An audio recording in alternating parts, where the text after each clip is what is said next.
Good evening, everybody. Welcome back to Bride of Pendle. We are on session 4. Yes, you're going to need your crosses, I imagine, at the ready. It's some point potentially, but we'll see what happens tonight. I don't know if it's going to be the last session. I don't think so, unless you do something really drastic. But again, we shall see. But first, a little summary of what happened last time. Well, we finished off the end of the night of the first day with Charlotte passing the time and dragging Horace up to Clayhouse Farm to see what was going on there, given that you'd seen 2 candles lit at the same time. You went along the driveway a little bit and very sharply turned round and ran away upon seeing some rather heavily deformed looking pigs, and one of them wearing a wristwatch. So you both ran back to Downham to kind of cower back in your rooms, and Charlotte burst back into her room and came across a large ominous message scratched into her wall. You woke the others up. You all agreed to grant the messenger their request by going to the meeting point scratched on the wall. And you came across a really unlikely creature, which you'd sort of seen that night before. A seemingly completely sentient, talking rat with a face slightly that of a human's. And she took you back to her hideout in a kiln, a lime kiln, and together you sort of resurrected an ancient dead, or undead, I guess now, justice of the peace of the times of King James I, 300 years ago. And you learned some stuff, particularly about this notorious young woman, Emlyn, who the Justice of the Peace was very keen to kill again, you think, because she's back for a vengeance. And it seems like the rat was a human and was also related to Emlyn as her mother. And then upon rushing back to basically get back to the church in time for the wedding, some stuff had happened in the meantime. Police have arrived at the hall. There's a few people in the church, including the vicar, but people had been looking for you, of course, because you'd not been around for a few hours. And it turns out that the bride is seemingly missing now as well. So, feel free if you want to have a little discussion about what you want to do, but just to remind you the kind of things you were maybe thinking of doing. One of them was, of course, to go to the hill pretty sharpish. There was also talk of maybe exploring the interior of the hall a bit better, as you think you may be able to find some things in there, including Jacob Kilner's dagger, possibly.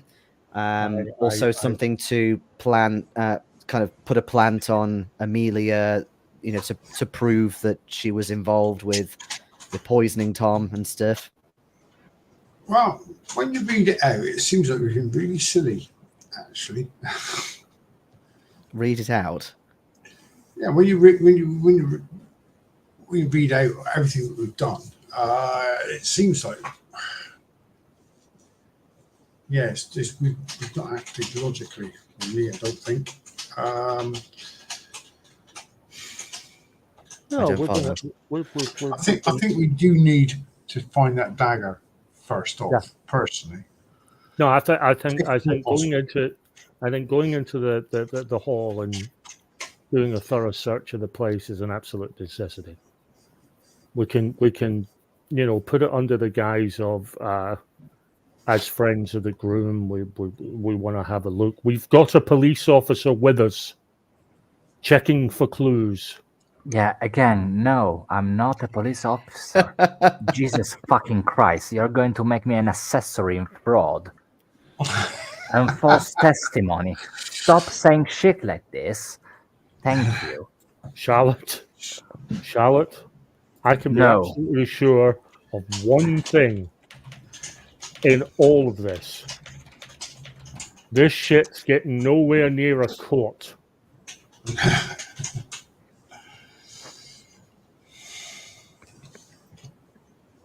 Speaking seriously, I am thinking about the piece of information that Jason gave us before the game, as in the past, we saw or got to know that Sir Roderick gave Tom the ring. Yeah. Is that correct, or I misinterpreted? No, that's Okay, right. yeah. Okay. Right. If we know that, and now we know that the ring is a protection ring, as far as we are told. The Yeah, way Kilner kind of explained it was that the power of God was in that ring, and through the ring, God protected him, kind of thing. Exactly. And if Roderick and via Sir Roderick, Amelia gave Tom this ring, and they put something in his drink, in his pork, sorry, not drink. Is it safe to assume that in both occasions were they trying to protect him rather than affect him? That is, yeah. Unless Sir Roderick is acting independently or yeah. to Could protect Tom from Amelia. But yeah. if Amelia was that powerful, would she know? I don't know. It's a tricky one. Yes. I have a no. I'm not going to do that because I'm not going to. I can see. I'm envisaging the meme of the woman with the mathematical formula all around her head. That's usually at the minute. Just, yeah, it is. Yeah, right. Exactly. We've got too many options. Yeah, listen. Let's go to the hall. We need to go to the hall. We need to check out. I'm hoping, like a lot of stately homes, that they have little, they'll have a room of art and bric-a-brac and so on, little knickknacks of things on display. If that is the case, then that dagger might be their pride of place, a nice little ornate piece. Sir Roderick and Amelia is not missing, are they? Not what, sorry?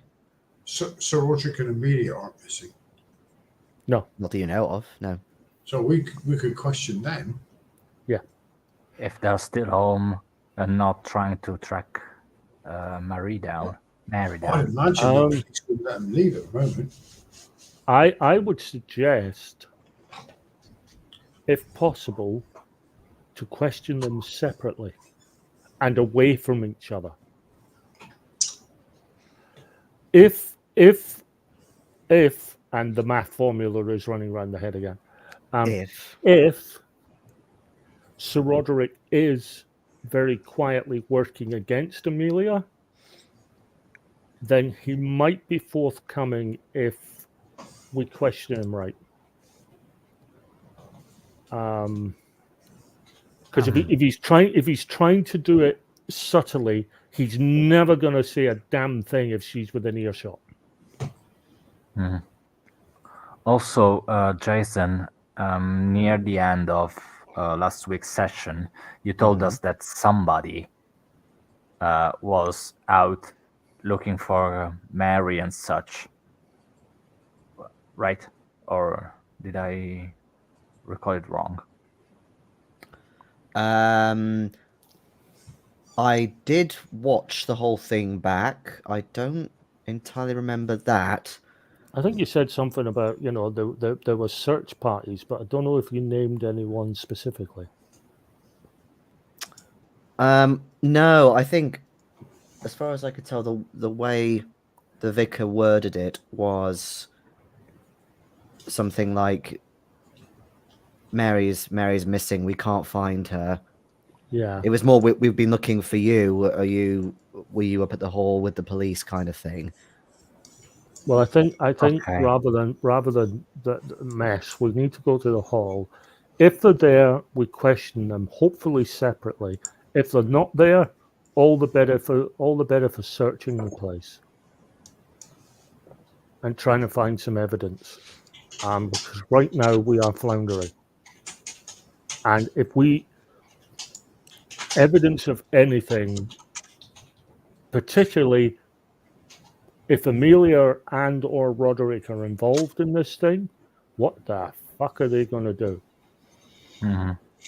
Some diary entry, something, get some idea of what they're going to do, and by having that information, maybe figure out some way of stopping it that doesn't require us to be killed by hordes of the undead.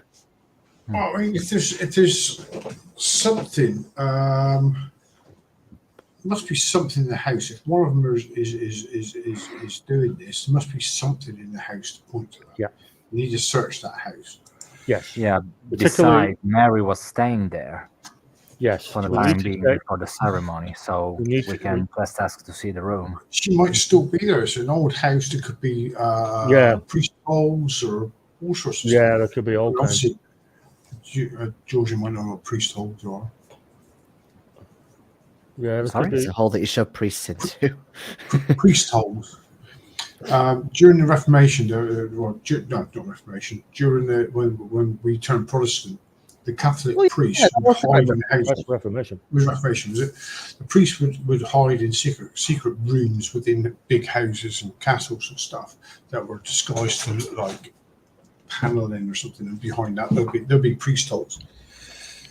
Could be a layered slug. They could spend days in these things, couldn't they? Yeah, could be a layered slug there as well.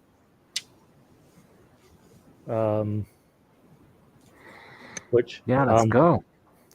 Which is a small room, usually hidden above the room where the Lord of the Manor could watch and observe his guests unseen. Hence, Lord's Ear, or in Scottish, Laird's Lug. But we're not in Scotland. It's become a generic thing. All right, I did not know. But I mean, she could still be in the house, hidden somewhere. Yeah, she could be. We need to search her room. Hopefully, there might be some clue as to where she's gone. We need to search Amelia's room. It's a dirty job, but I will go into a lady's room. Mary's also a lady. That could be. No. Mary is not a lady. Mary is the bride of our best friend. I cannot look at her. With a lady. I see. We can't look at her. We can't look upon her with lascivious eyes. Searching Amelia's room could be difficult if she's still there, though. And her father. Yeah, right. We're kind of prevaricating. We should go up there. If one of if a couple maybe want to distract her with questions, and then they go on search maybe. Well, I think the person who should be asking the question is the person who actually does it for a living. On that note, as mentioned last time, the garden gate into Ellendale Hall is wide open, so you can head on in there without hindrance at all. You can see that the gravel is a little churned up. There's blatantly been a lot of footsteps through here recently, which again makes sense given what's happening. And whilst you're coming in kind of to the back of the hall, there is a driveway that comes in from the other side, and you can see that there is a police car parked up front. You think there might be more elsewhere. The front door is currently ajar, and you can just sort of see in a little bit. There's definitely a few bobbies that are inside. You think that they're going to be interviewing people at the moment, as well as looking around, hopefully, if they're doing their jobs. What I would like you to do first, as you approach the house, make me a listen roll, please. This is wrong, you're gonna have. God damn it. Listen. I got a heart. Ooh. No, definitely not. You'll know if I ever succeed. I'm just going to exclaim at high volume. Okay then. And it wasn't them. Okay. So just you, Nikhil, with Mhm. your keen ears, apparently. You're not entirely sure where from, but you heard an outburst from Sir Roderick. It could have been somewhere inside on the ground floor or maybe upstairs, and you can sort of just hear through the glass a bit. You couldn't hear much, but it was a bit of an outburst, and you're sure he said, "That wasn't part of the deal."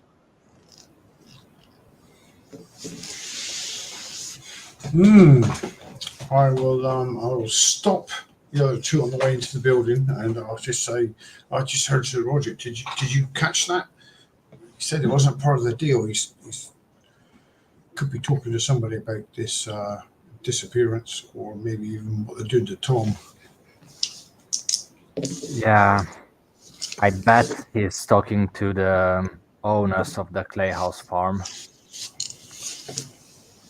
It could be. Yeah, it could be anything. True. Yeah, you said the door was ajar. Mm-hmm. Front door's Yeah, ajar. I'm knocking and entering. Sure. Nobody stops you. People are fairly involved with each other. First couple of people you see, there is a butler who is currently being interviewed by a couple of police. There's a drawing room on your right where there's a few other people that are seated. You think that Sir Roderick might be somewhere in there, but like further round. Yeah, I tend, as I'm imagining Charlotte acting, I'm not really minding anyone. I'm just looking for Sir Roderick, so walking past everybody without acknowledging really anyone. So the butler, fuck him, the bobbies, fuck them. I'm just looking for Sir Roderick. Actually, I'm going to hold back because I'm going to talk to the staff. Okay. Okay, What about you, Nikhil? I was going to follow Charlotte, actually. Because staff know every in, every out, every back road, nothing happens in a stately home of any kind that the staff don't know about. They might not talk about it, they might only whisper it downstairs, but staff know. Okay. Starting with the butler. So we're already splitting the party. Okay. Of course, mate. Forgive me in advance if I have to ask you to repeat what you're doing in that case. All right, then. So let's deal with Charlotte and Nikhil first. So yeah, you kind of march through this drawing room.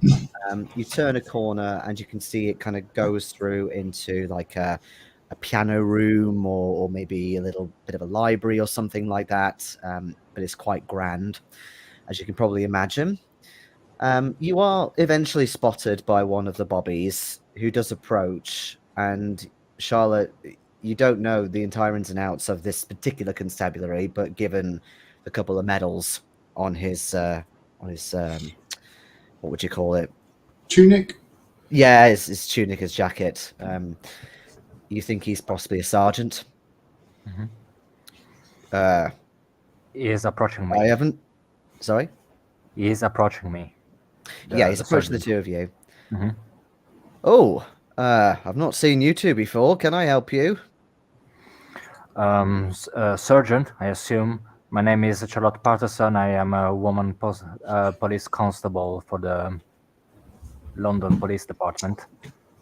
We've just been informed by the vicar about the missing of the bride. He looks you up and down a little bit. You're not entirely sure if he knows what that even means, as in a woman police constable.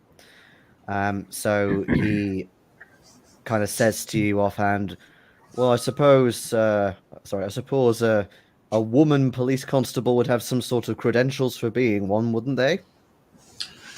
Oh, Yeah? I assume I have them Yeah, but in my what room, cost? though. You'll have something to hand, definitely. Okay, so if I have it with me, I just take it out of the wallet rather than the handbag, whatever it is, and I show it to him. Hmm. As long as it has sigils or marks, whatever. Yeah. He looks it over for an awkwardly long time before giving it back and says, "Well, the things that they do down south.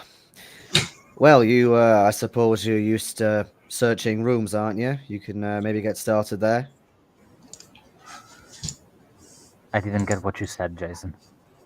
I suppose you're used to searching rooms, aren't you? So you can get started with that. Gladly. Which room? Well, as you just said, at least you know this bit, the bride is missing, so the bride's room. Yeah, I assumed the notable Pendle Police Department already searched the room. I assume you weren't waiting for me to do that. No, of course not, no. But there might be something in there that a womanly eye to a womanly room will see that us men don't, perhaps. And Oh, then once you've done that, you can come back and tell me what you found. Tell me Yeah, what you I am also sure that your keen eye would have already catch anything out of the ordinary. I'm just a woman after all. This is Charlotte Patterson of Scotland Yard. Again, he looks a bit confused by this. Nikhil, All right shut the then, fuck up. Charlotte Patterson of Scotland Yard. What searching would you like to do? No, no, no, no, no. Of course, I am at your complete disposal, and I just go my merry way to see Maggie's room. I don't want to be in his presence for a second longer than needed. Okay. As you, I guess you Also kind of looking move. for Sir Roderick around. Yeah, you kind of move your way through, and you notice that there's another way into this room, kind of like a small entrance. Maybe it could be a servant's entrance or something similar. But you notice Sir Roderick actually coming in, and you almost bump into each other. Although at this point, he does appear to be alone. Oh, excuse me. And he looks very flustered, very flushed cheeks, bit of sweat on his brow. Sir Roderick, I know we had our misunderstanding yesterday night. I do apologize for the stern words that I reserved you.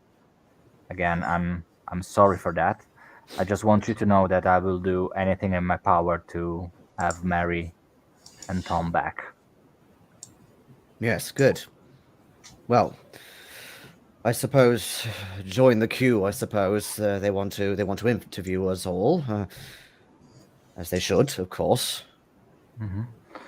I'm sorry that everything happened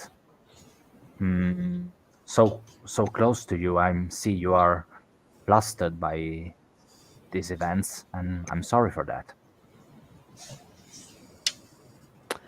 You could make me some sort of roll if you like. Yeah, if you're looking for a social role, I'm going with persuade, if you don't mind, Yeah, you can do persuade. because I'm sincere. I know, because you're better at it. Yes. And also, I'm not really trying and bullshit him rather than pointing out that everything happened in his own home. So, I know. it's a third. Oh, barely. Yeah, it's a regular pass. Okay. He gets the gist of what you're trying to do, and his guard goes up a little bit, but he essentially kind of turns you around a little bit just so his voice isn't carrying down the room. It's more kind of secretive. And he says, Tom is Tom is very dear to me, and I wanted his wedding to go as well as possible. Of course I am flustered. Of course I'm upset. Yeah, That I boy mean, deserves better than this. yeah, of course, of course. I mean, it is Tom. We both know him. We, of course, wish him the best in his marriage and in his endeavors. It wasn't really anybody's plan or deal to make the bride miraculously disappear, you know? No, it wasn't. And he looks a little suspicious at you. Yeah, anyway, I'm lending a hand to the police officers here. So, but Oh yeah, yes, you did mention you were a police officer of sorts. yeah. Oh. So, Thank you. yeah, you're welcome for Tom and Mary, of course. Yes. And then again, if you maybe have something you feel more confident in sharing with a close acquaintance of Tom rather than a generic police officer, please come talk to me. He turns back round towards the cops as you say that, and then back at you. And he gently puts a hand on your shoulder and says, I just want all of this to go away. And I want you to help stop it. Stop what?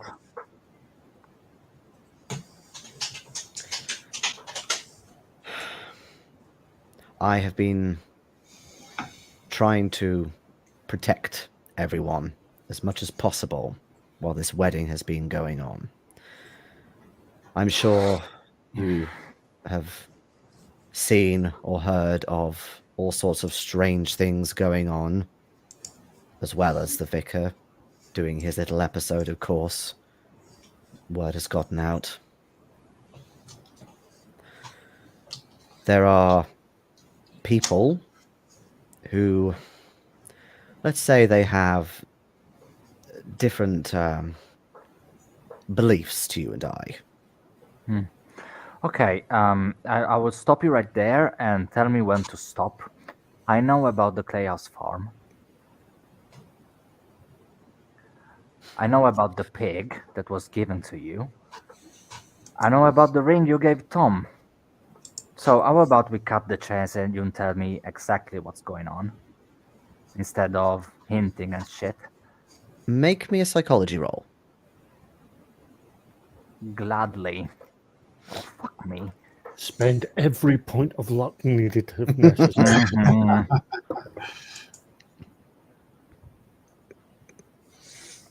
It's a fumble. Oh, I don't have enough okay. luck to spend. Okay. You can fail forwards. Sorry, man, I wasn't trying to jinx it. Yeah, you did, mate. So- Thank you. So what happens? much. Fuck me. You fail forward. So what happens is you definitely think from his facial expressions, his body language, I mean, it's psychological, of course, that in terms of the first two things you said, as in, I know about Clayhouse Farm, I know about the pig that you were given, that it definitely gives off an expression that you would give if you'd been found out. But when you mention the ring, he's almost a little confused by that, as if he's thinking, why is that relevant? But before you kind of see him open his mouth as if to answer, when suddenly the sergeant comes along and grabs you by the arm and says, I told you to search rooms, not search him. Get going. Oh, I'm so sorry. You see, I'm just a woman after all, but I don't recall anybody giving you authority over me. I'm the sergeant of this constabulary. You're just someone from down south. Mm-hmm. Exactly. You're still I'm under not- me here. No, I don't think so. Unless you can produce papers stating that if a close acquaintance of the bride and the groom as something that he wants to get off his chest just to a friend because I'm his friend, then of course I am lending my ear to said person. Not that I'm, of course, um, oh, I don't get the word. Um, Purposely not doing what you told me to do. In fact, I was going. Please don't grab me. First and foremost. Second of all, see you later. And I'm going to Mary's room. He lets you go, but not gently. Yeah, this. I'm trying to find also the dagger. It's a little extreme for him just handling you a little roughly, but you know. Yeah, I mean, I just want to cut off some fingers. Nothing Nothing drastic. Nothing drastic. You'll be Exactly. lucky if she doesn't report you to the Met Commissioner, and you gotta report to your commissioner. It was just a And strange. who asked you? Strange juxtaposition between he lets you go but not roughly, and the next line is, and I'm still looking for the dagger. Okay, so I of course curse him while I'm going away, and I'm going to search to Mary's room. And in fact, while you do that, so the sergeant says to you, Nikhil, who asked you? By the way, where were you between the hours of early this morning? And he starts kind of almost sort of barking at you a little bit, interrogation wise. We went for an early morning walk before the ceremonies. Oh, that sounds quite convenient. Out onto the hill. Well, I wasn't alone, so I have plenty of witnesses. No, you weren't alone. Did you have a young lady with you, Japanese? I said I didn't go alone. I had plenty of witnesses. Thank you. Yes, and that's what I'm saying. Did you go with a young woman, Japanese? No, I went with a young woman that actually works for the Metropolitan Police Authority, which is the senior police authority in this country. Anyway, he questions you, but even though you're not obviously trained as a policeman, you can kind of get the gist that he's just doing this because he can. Yeah, he's trying to work you up. He's getting there. So we're going to cut to Granville for a moment, just because he's not had any limelight as of yet. You actually see, eventually, you do see Charlotte come out and march upstairs, but you've been lingering out in the kind of foyer area where the butler is. You also notice just a little bit further down, there's a couple more sort of lesser staff, you think, that are also being interviewed. Yeah. No, just as a expand on the chat. I reckon the policeman in question would probably be perfectly fine with the white man. I think unfortunately he is just a little bit. Unfortunately, none. He's obviously someone who thinks he can talk down to people who aren't white or aren't men. Which is why I would love to get into a room with him, because it'd be fun watching him grovel. Mm-hmm. But apart from that, what do you plan to do? I say, you wouldn't have a snifter of port, would you? It's been a bit of a shock hearing this news this morning. I find myself a little unsteady. The two officers next to the butler turn to you and say, "Well, I suppose we've finished questioning him for the moment. Would you mind?"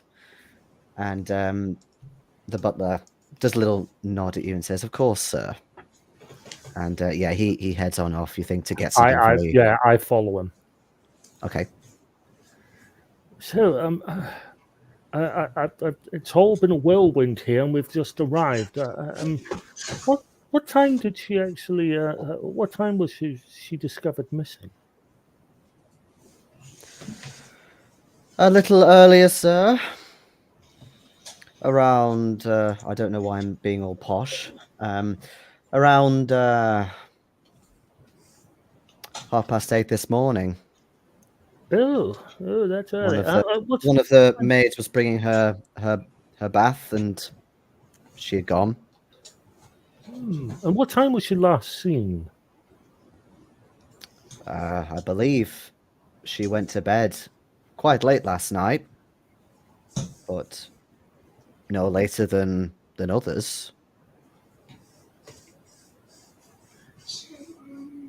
And that time would be round about.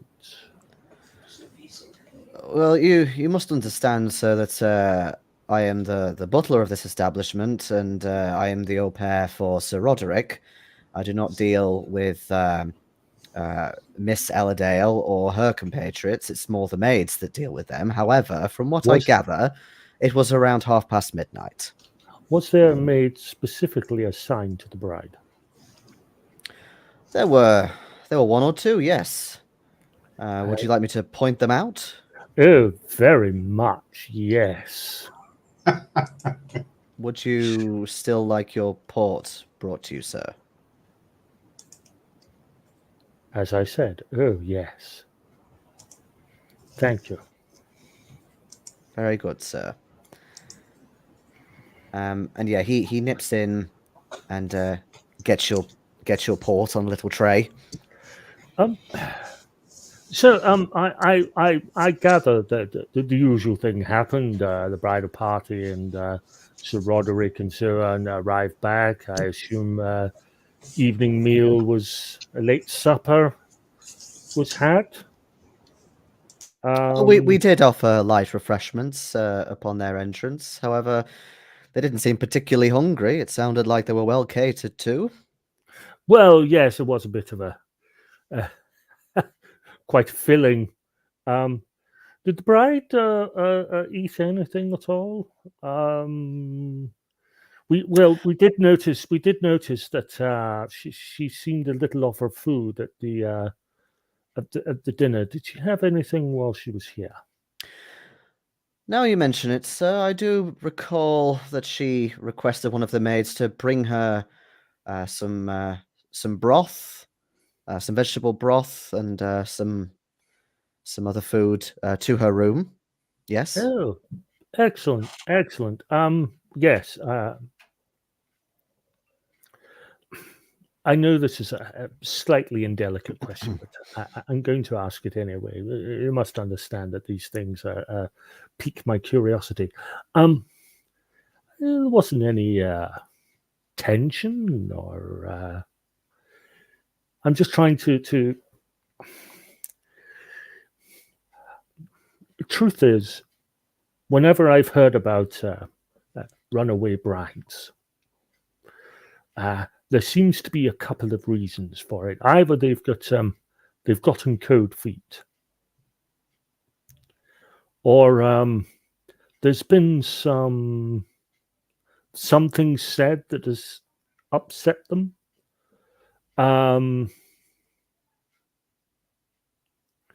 Was there any tension last night? Anything untoward?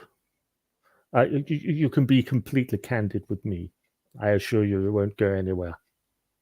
Make me a charm or persuade roll. That will be charm. I figured.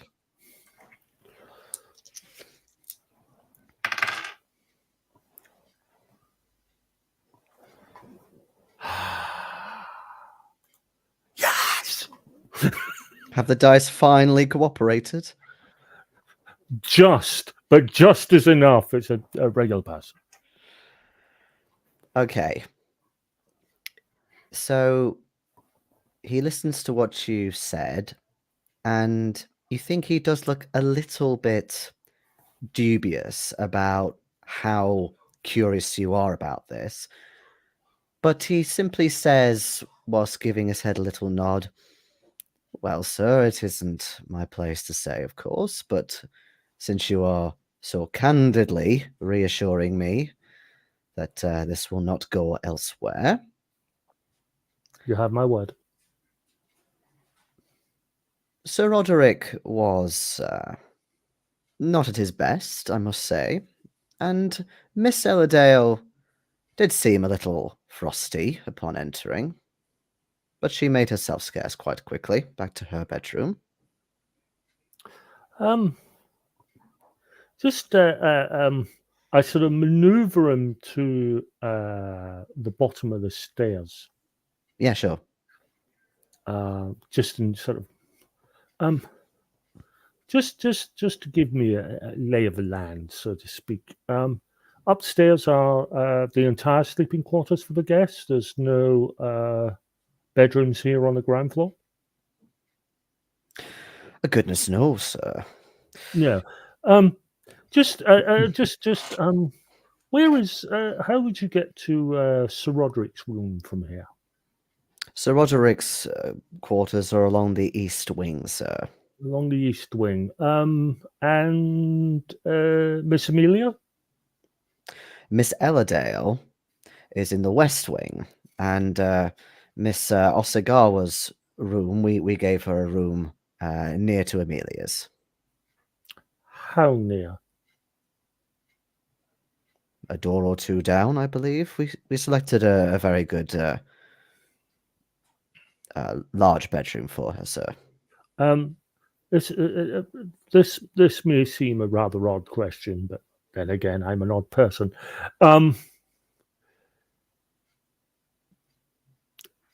Would Miss Osagawa have to pass the mistress's bedroom in order to reach her own? No, sir. Or would it be the other way around? Other way around, sir. Okay, interesting. Interesting.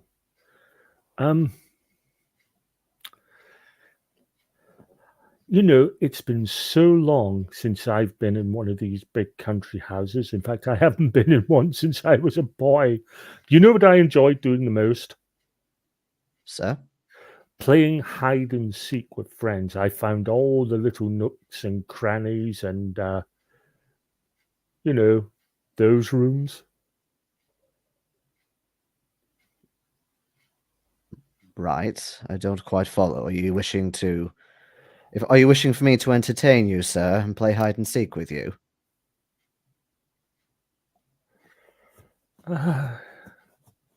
You just didn't quite get there with your education, did you? I completely understand. However, I'm also a man of a certain caliber, sir, even as a butler. No, old country estates like this used to have old hidden rooms, passageways leading from studies to libraries and so on.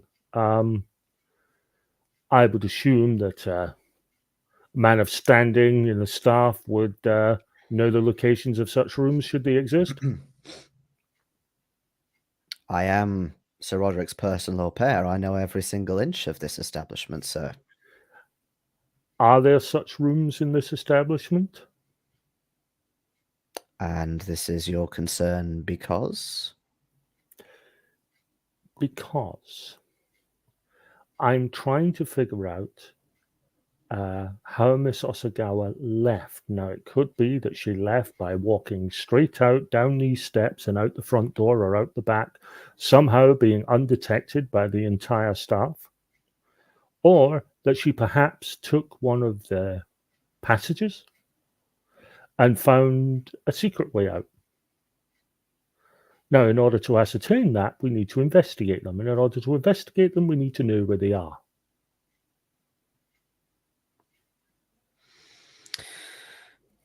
There are various secret passages. I believe that there is at least one on each wing. Excellent. Where? Are you wishing for me to show you, sir? No, you can just tell me. I know you're a busy man.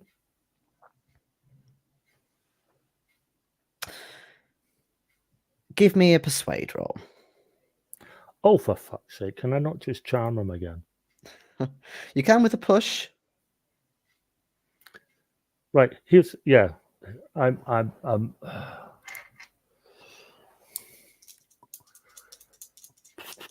I'm going to have to charm because my powers of persuasion are absolutely minuscule. So what's the deal with pushing?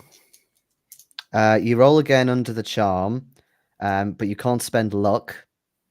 And if you fail, then it's essentially treated like a fumble. Dice just don't.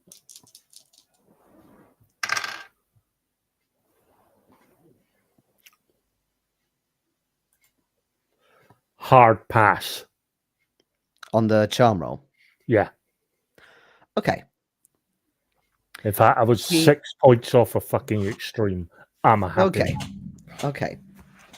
He's blatantly appreciative of the fact that you've talked to him for this long at such a personable level, or at least more personable than he's used to.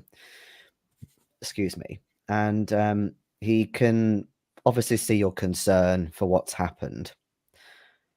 And he says, well, sir, to tell you the truth, I don't know every single inch of this place when it comes to these secret passages. I know some of them, but with the West Wing in particular, Miss Elladale likes to keep things very much to herself there. It may well be that she knows of more, and I'm fairly convinced that if Mary did leave the house of her own accord, then she would have definitely used them. It would make sense as to if there was one there as to where it would come out, which is a fairly convenient place at the west side. You can easily nip out of the grounds from there. You're unaware of any passages at the West Wing, or you're only aware of some, possibly? I am only aware that there probably is some, but in terms of exactly where they go and where they come out, I'm not privy to that information, sir. Have you mentioned this to the police? They have not broached the subject yet, but I certainly intend to give them as much as they wish in terms of the layout of the building.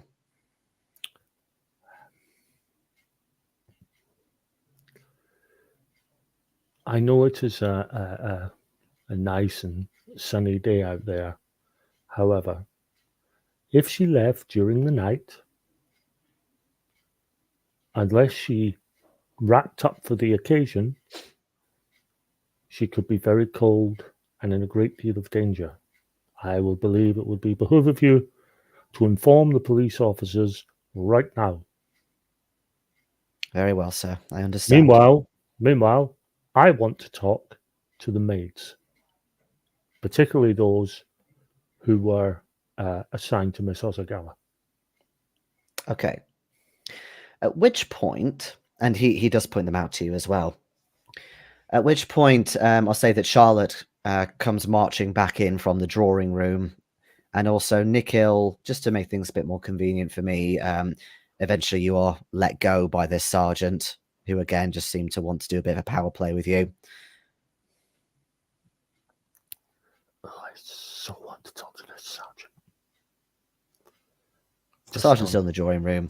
I'll walk quickly in a little trot to catch up with Charlotte as I'm released from the sergeant. Yeah, 2 out of 10. I would not recommend.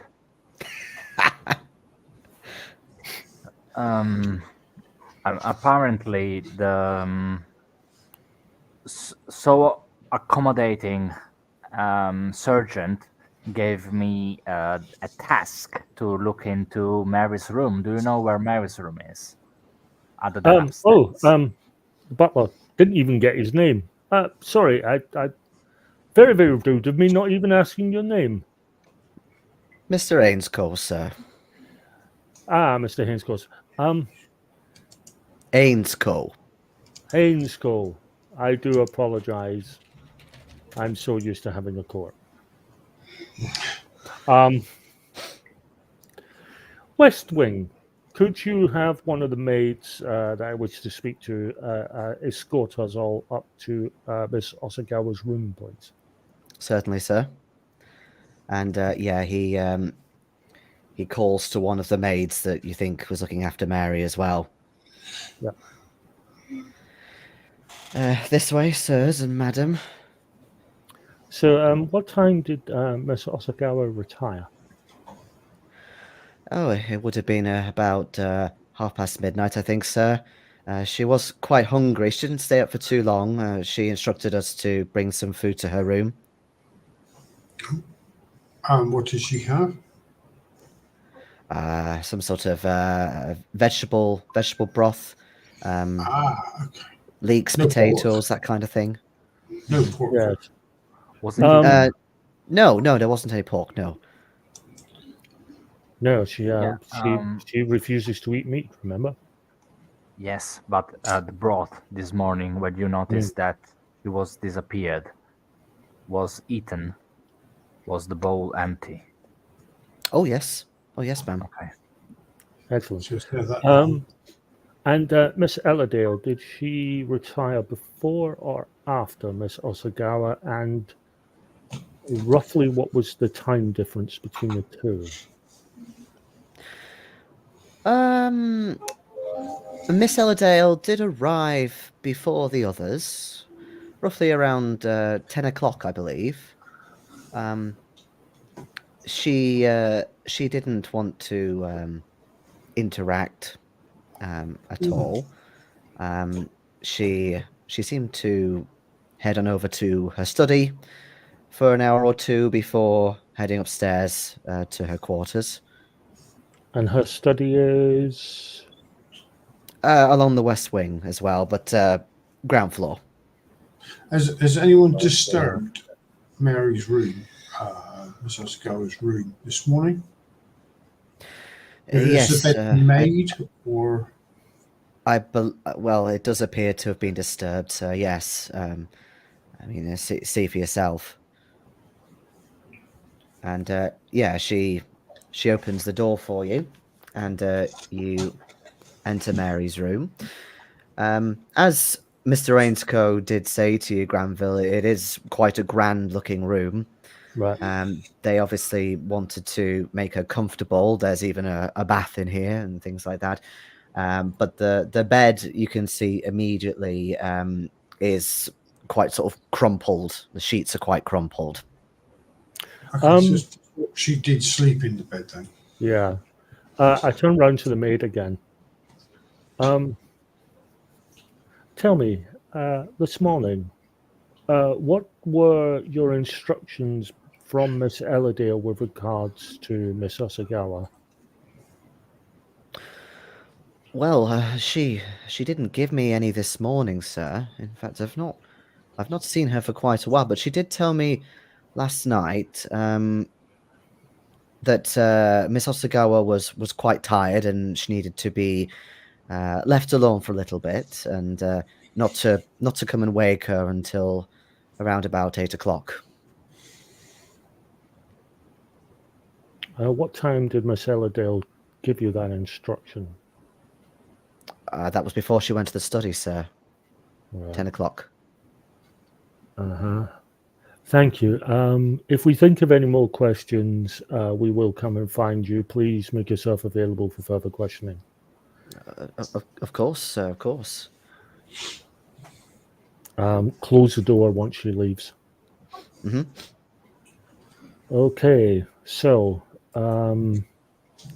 few things. Ainscoe, the butler, did indicate that there might be some sort of secret passages or so on in the West Wing. He wasn't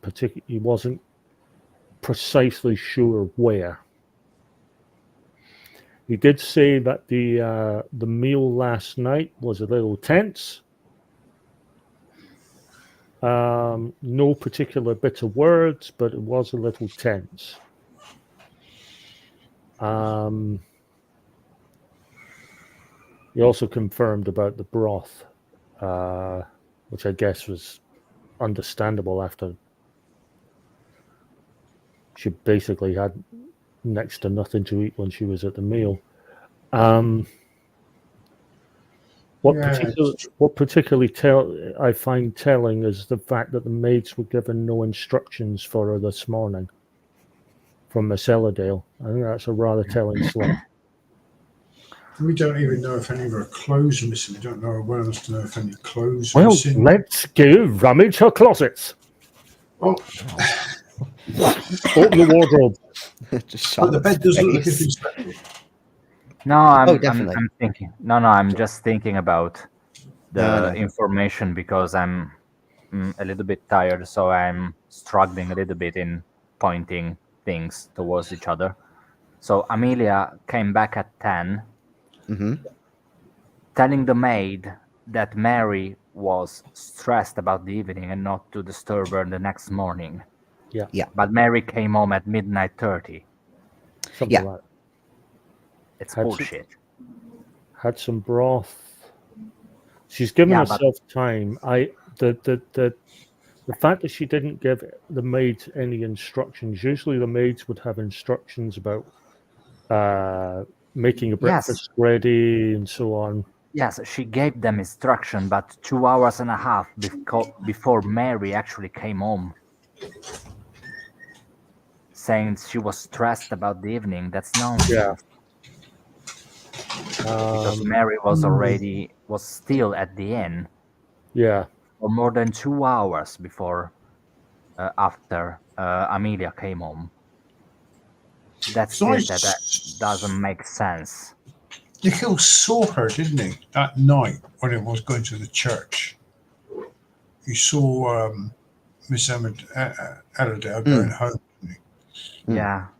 Yeah, when I was out having a smoke with Horace. She seemed quite happy, didn't she? She seemed I mean, if I recall correctly, she seemed at ease with herself, not content, not. She wasn't rushing or stressed or anything, was she? She's just not outwardly, not outwardly. Although I'll say that at that specific point, it would be difficult to get a read on her. But she wasn't rushing or anything. No, not really. No. Running home or. Also, the pork was already being served by that time, right? She left. Let's see. She left after Macca's spell cast on the vicar. Okay. Sort of roughly around the dessert time. Okay. Okay. So, my theory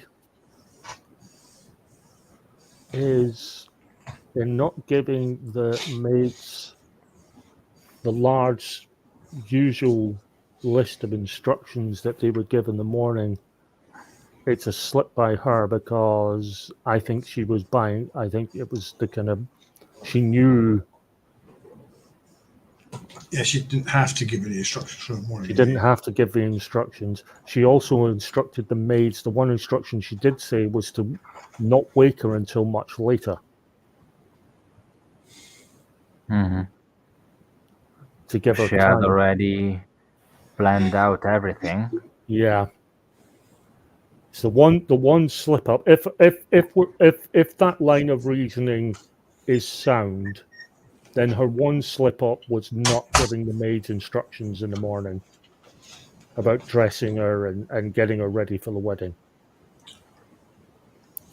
which would be standard. How is she meant to get Mary out of the house? Aha. I think that there is either a passage here in the bedroom or in that study, possibly in Amelia's room, actually. That there's a passage that bypasses everything, gets her downstairs, I was Possibly thinking have- of physically moving the body if she didn't want to go willingly. So we need to look for any sort of signs of struggle, any sort of blood in Yeah. the room, or any indication of being drugged. Even if it's a Could have glass been drug glass of water on the nightstand, anything like that. Any residue in the broth. pot The broth glass. could have been drugged. So, She was so ravenous. She would have.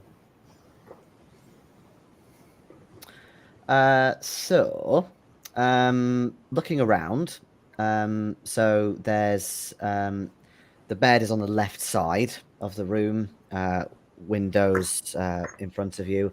This is on the north side of the house. There's, like I said, a bath that's in here. There's also a wash basin, a small fireplace even. Looking through the wardrobes, Granville, you don't really see anything particularly interesting in there, but one thing you do notice is that no clothes are being taken. Right. Check the bath and the wash basin. See how dry it is. Okay.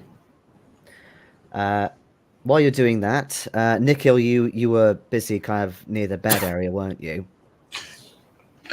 Sorry. Yeah, I want to check the bed. I'll feel the bed, see if it's cold. I want to check if there's a glass of water on the nightstand, if there's anything in it, maybe if there's any residue, if it's dry in the glass. Okay. So the first thing you notice is that there's no sign of any bowl of soup. Although it's possible that the maid could have come back to take it away for her.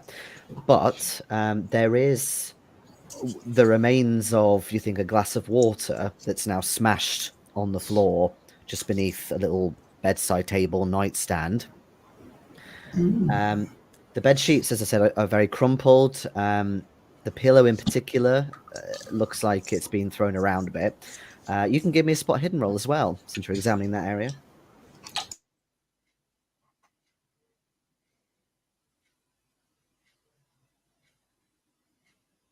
You pressed the wrong button again. All that a cliffhanger. Come back in a minute. Granville, the basin and the bath in particular is bone dry. The basin is a little damp, possibly from washing the night before. Hello, Nate. Hello, Nate.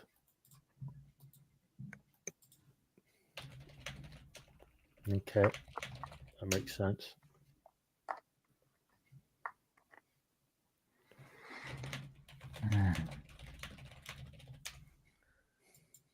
Oh, he normally comes straight back in. Oh, he must have heard me. Yeah, sorry, I'm not close on. Sorry. A great pudding. Must be right over the closed window. I forgot what I was going to say now. Spot hidden. Yeah, yes, spot hidden. Good point. I've got a 65 and I rolled an 84. Okay. Spend some luck. Won't spend any luck or push the roll. It's a lot of luck, isn't it? Yeah, but it is the second to last session as far as we're concerned. It could even be the last session if we all die. So, you know, that is a good point. Okay, I'll spend the 20 involved in. Yeah. Okay. As luck would have it, you feel an urge to kind of turn the bed sheets up a little bit and straighten them out just in case there's something actually in the bed. There is nothing there. However, you notice two things. The first thing, because you're kind of wafting the sheets a little bit, you get a faint smell of peat. But the fireplace has not been lit. Don't know peat. You also notice a few small dark blue specks, little stains on the bed sheets. What, sort of like maybe ink or something, or possibly, yeah, definitely that kind of midnight blue color. If I sort of spread the sheet out and look at it closely, is it on top of the sheet, or is it sort of like soaked into the sheet? Is it a particle, or is it a stain? A little bit of both. A little bit of both. More so on top of the sheets, but also definitely high up the sheets. Oh, up towards the pillow. Yeah, like right on the top. Okay, I'll call everyone's attention to this. I've not seen this before. This is quite strange. Is it look like maybe a fabric? Does it come off her night clothes or something onto the bed? Or is there a pen or a pencil I can sort of like maybe pick a sample up with and look at closely off the sheet? I mean, you can try and get it off, but it looks like... She'll have tweezers on her dressing table, would she? For eyebrows and stuff. Yeah, sure. But it is in the fabric by now. Oh, okay. So it's soaked in a bit then. It's been there for at least a few hours, you think? So I'll call everyone's attention to that. Don't know what this is. No idea what this could be. Nail scissors? Yeah. Be something around, wouldn't there? Yeah, you can have some manicure scissors. Yeah, cut a piece out of the sheet. Go on. Don't take it all. We need to leave the police something. Has it stained the mattress beneath, or is it just on the sheet?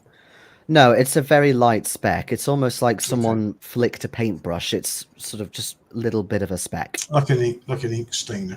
Yeah, it's like an ink stain. Right, so... Well, no, I could be then. The kidnapper is Jackson Pollock. Okay. Granville, Yes. I'll give you this for free because I'm feeling nice. As you're called over by Nikhil, and you smell this aroma, it definitely smells familiar. A bit like what was in that empty bottle. Ooh.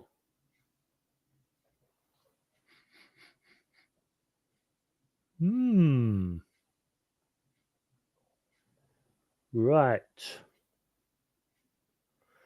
So, that's interesting. That aroma was the same aroma off that...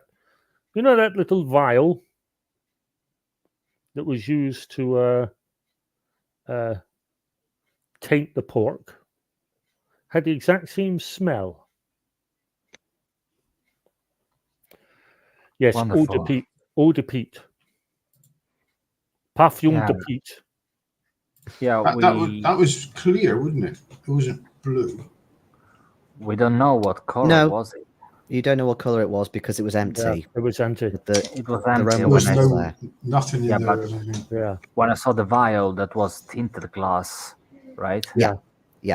So I had no way in seeing what Yeah, color exactly. was it. But either she was drugged while sleeping,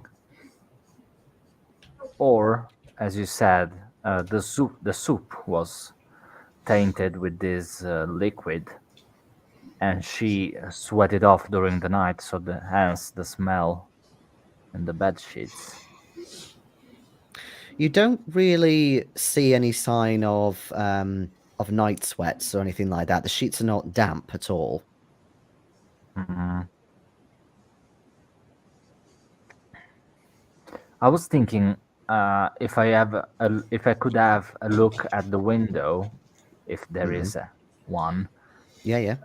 because of course now I'm scared since somebody climbed in my window to ruin my wallpaper. And other than that, I want to see directly outside to see if maybe she was taking out of the window rather than a secret passage that nobody knows about. Okay. That's a good question. And yeah, you do go over. You can see you can just see the road roughly where you had your first encounter with the malnourished spooked sheep. But in terms of examining the window itself, you can't see any evidence of it being opened recently or anyone using it to get in or being dragged out or anything like that. Okay. I also wanted to have a look at the room Mhm. to see if there is one of the walls, which I don't know how to phrase that, but that looks Revolving wall? empty. Hmm. Yeah, no, I I was, meant more like that seems empty, rather I not was, to cover Oh, up a hollow. secret passage. well, no, I was going to say that actually. I know what Giorgio is getting to. Is there space in the furniture around the walls? So you've got like bed, dresser, gap, dressing table. Oh, So there's plenty. where there could be a panel in the wall. Yeah. There's it's a large room, and there's only so much furniture that would make it pleasing to the eye here. So yeah, there are a few Okay. gaps. Yeah, so I'm knocking on the gaps. Yeah. Okay. You knock on the gaps. There is a slight hollowness to it, but you think that's just because it's next to another room. You certainly don't hear any sound of like a different sound hmm or anything like that. Study. What about trapdoors in the floor? Again, another Some good loose question, but there are panels. no trapdoors or no kind of depressions in the floor. Yeah, okay, so Um, definitely it's not here.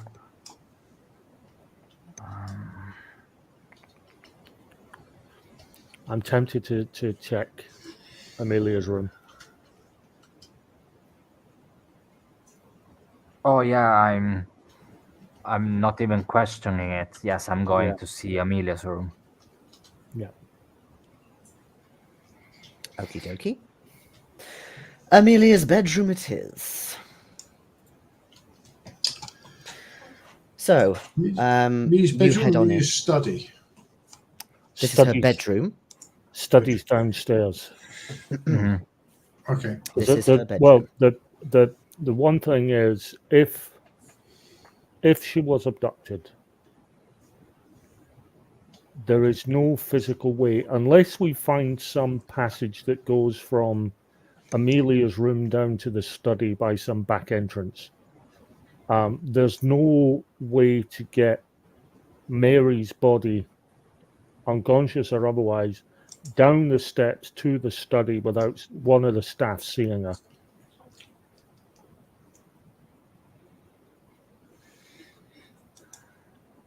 Or she'd be bloody lucky if she managed it. Okay. At least that's So- at least that's my thought. You head inside her bedroom. This is also large. In fact, larger than Mary's, as you can probably imagine. Yeah. 4-poster bed, all that jazz. There's a fireplace. There's a couple of portraits in here as well. You think of family or sort of ancestors, perhaps. There's also stunning views looking south towards Pendle Hill. You can see there's a large chest as well at the foot of her bed. And let's see. At a glance, you also notice that there is a bottle of something sitting on her bedside table. Ooh. Take a sniff.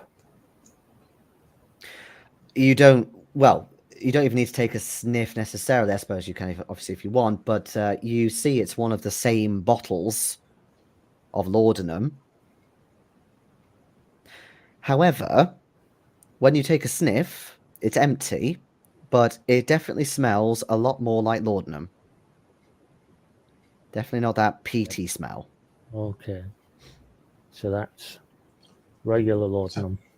Is that for her or is that for somebody else?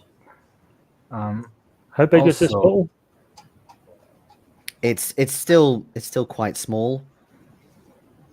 There's also a chest of drawers there, by the way. Yeah. I wanted to give a look out of the window Mhm. and try to identify if this was the room where the orange flame was cast yesterday night. Okay. So you look on out of the window. You can give me a navigate roll. Navigate. Oh, okay. I got something. See how your spatial awareness is. No.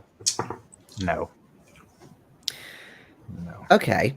Yeah, you're not 100% sure, but there's a reason why you're not 100% sure. As you look out of the window and maybe try and look at the grounds a little bit to get your bearings as to sort of what side and sort of orientation and stuff, you see Pendle Hill in the distance. And just for a moment, you are caught off guard because you are sure that you saw the shape, especially near the summit, just ripple slightly. Roll me sanity.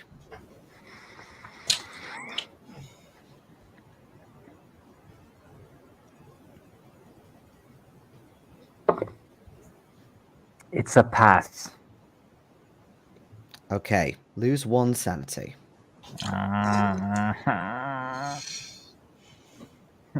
The earthquakes, no. Oh, But God that's damn just it. it.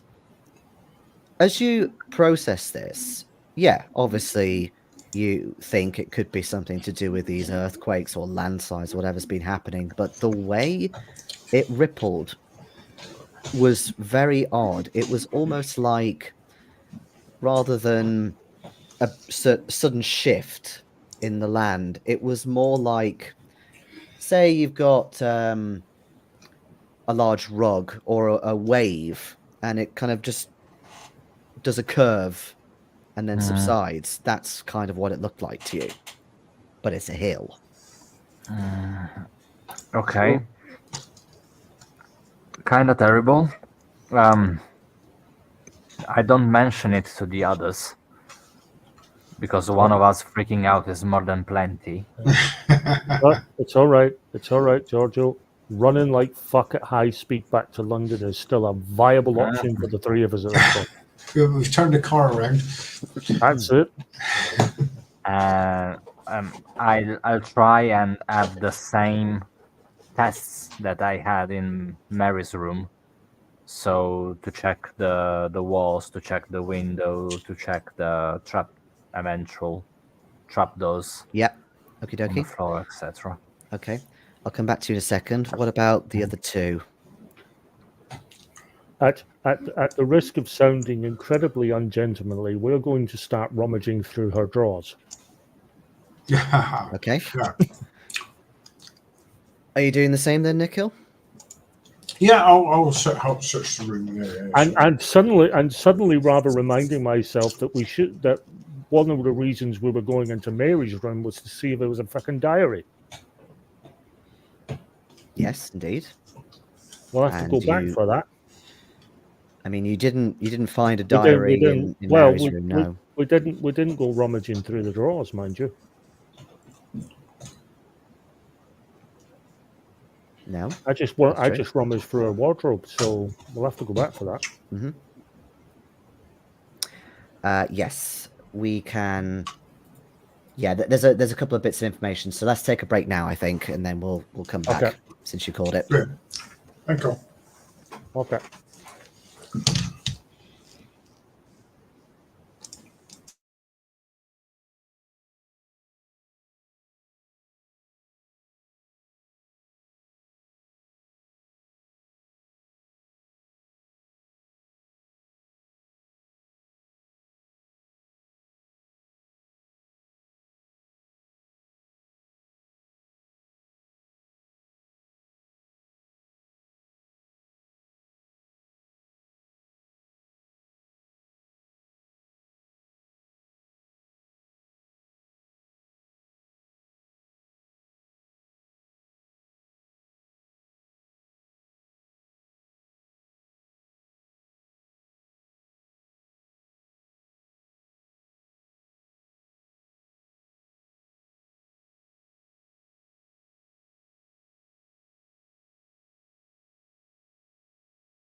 Ooh, you have a second viewer. Hello, second viewer.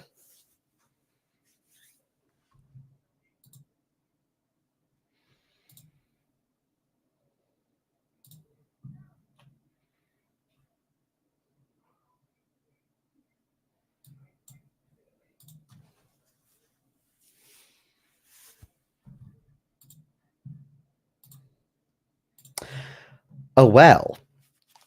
Don't worry, nothing horrible has happened or anything like that. No. Becky's not in this just because I've relayed a lot of ideas to her and stuff. So basically, she knows a bit too much about the scenario and she didn't really want to play it through for that reason because she already kind of knows what happens. So I'm running it with these guys instead.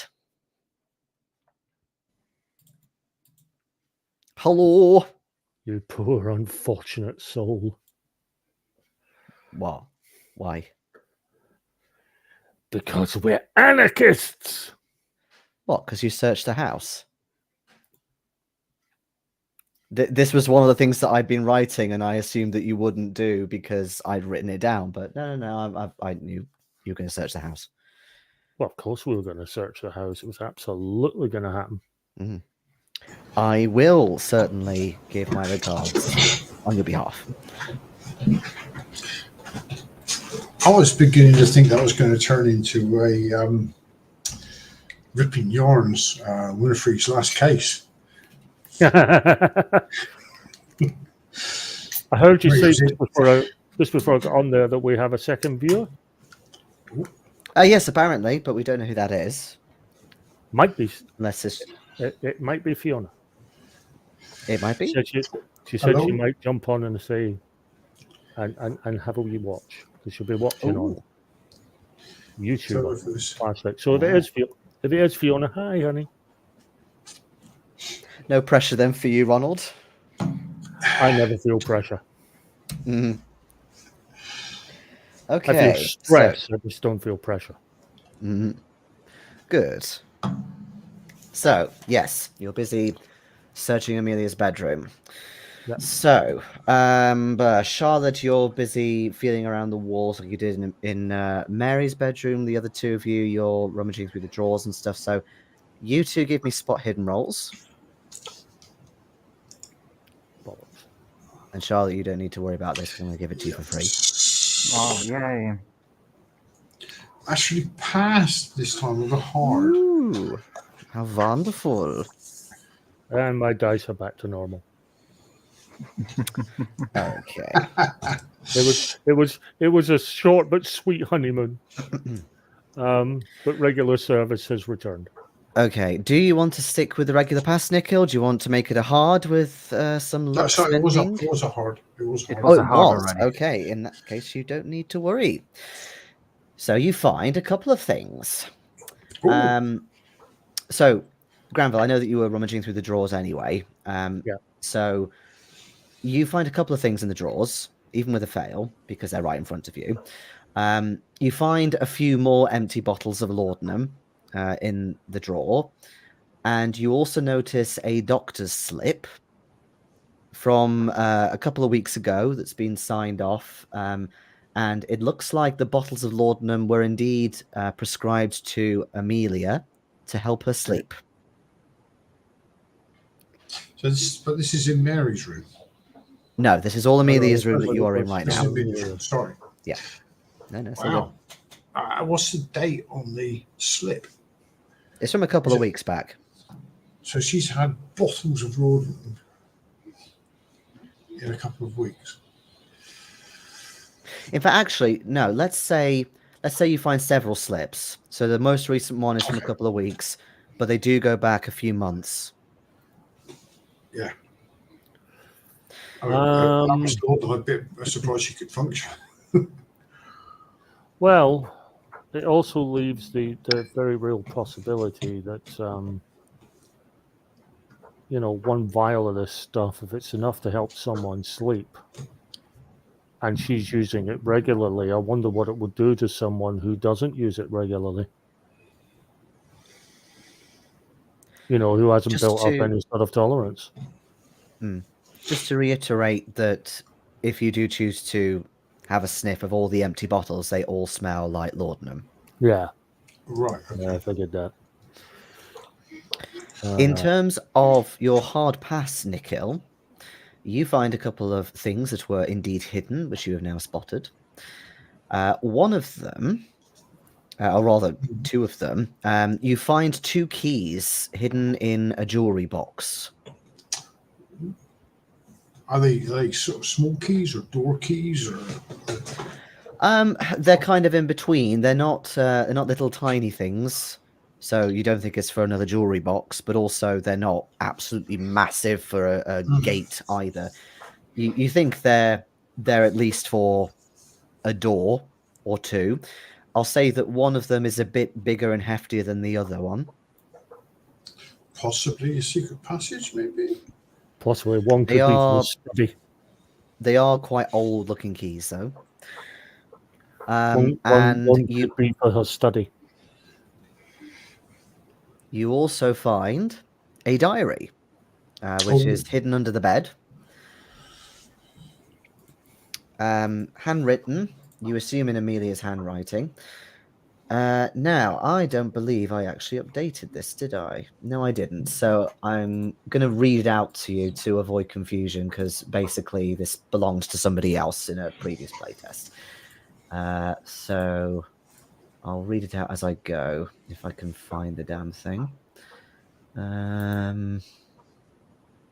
Or did I just have it as a... I thought I had it as an actual image rather than... Oh, yes, here it is. There we go. So, as you start reading it, it's certainly not your standard diary. It's not about things she does from day to day. In fact, there are some instances where there's quite a big gap between dates. But you definitely notice a bit of a pattern as you read through it. In that it seems to be, you start to think it's something that somewhere that she's been, perhaps. But anyway, the first entry is from the 17th of January that catches your eye. And it says, "The earth was charred black again. Smoke rose from the standing waters. The heathens had been here. I followed the master's footprints, and with every step I felt his presence strengthen. But I never found him. He is still far away, and the earth is barren and infertile." Next entry is the 23rd of March. "A severe sensation of hunger came over me, yet I had eaten a full meal not 1 hour ago. One of the men took the pigs away to slaughter, but Clafford, whatever that means, showed me that this was not of the old ways, and that his young were sacred. He did not punish him as God punishes the wicked. He allowed us to learn, and we instead roasted a lamb whole. We ate our fill, and we were content." And then the 19th of May, "The ancestors rose to speak as I wandered the churned moors, more vivid and majestic than I could ever imagine. They claimed Hlaford's bride shall pay his brothers and I a visit. The humble farmhouse is holy ground, but my fate has been decided. I shall feed with Hlaford and his brood after the final feast."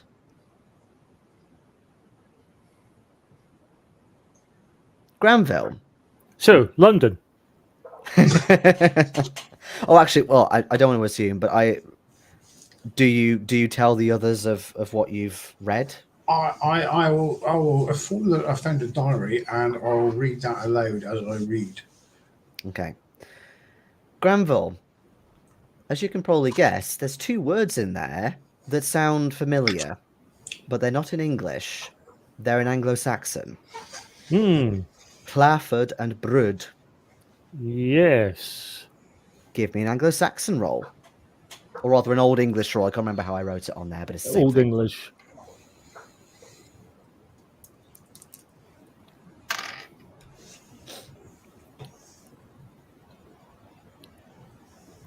Yeah, just assume I'm failing the rules unless I say otherwise. Just Okay. let's New batteries. Well, Brud sounds very much like bride or possibly bridge I was more Or worrying bread. brood. or As in- brood. You think of br sounds. Brexit. Yeah, Brexit. Yeah. And something about the last supper or the last lunch or something. Or The final lunch? feast. Final feast. I would push the roll, but quite frankly, the way my dice are acting up in this entire scenario, I've got a feeling it will be a massive failing. That's absolutely Well, fine. but we need information though. Meanwhile, Charlotte, you don't find any, you don't glean anything from the walls, but you can't help but tilt the portraits to see if there's anything behind, and you do find a switch behind one of them.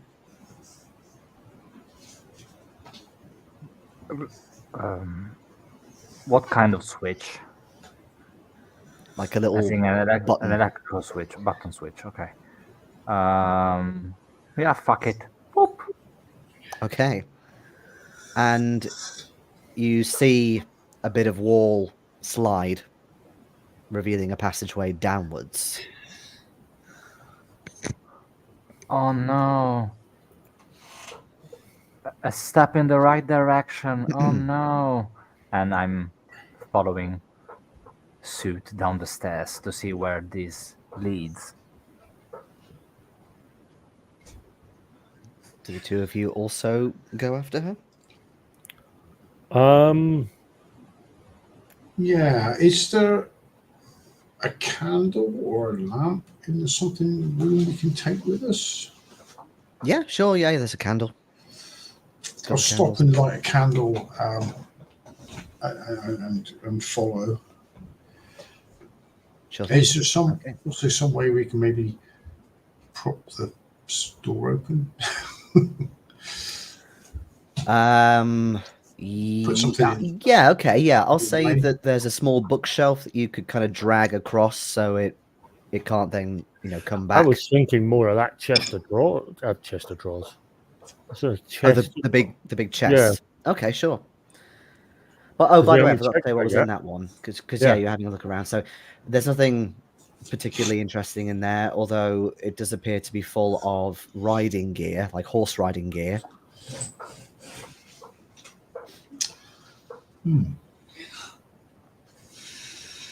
Crops.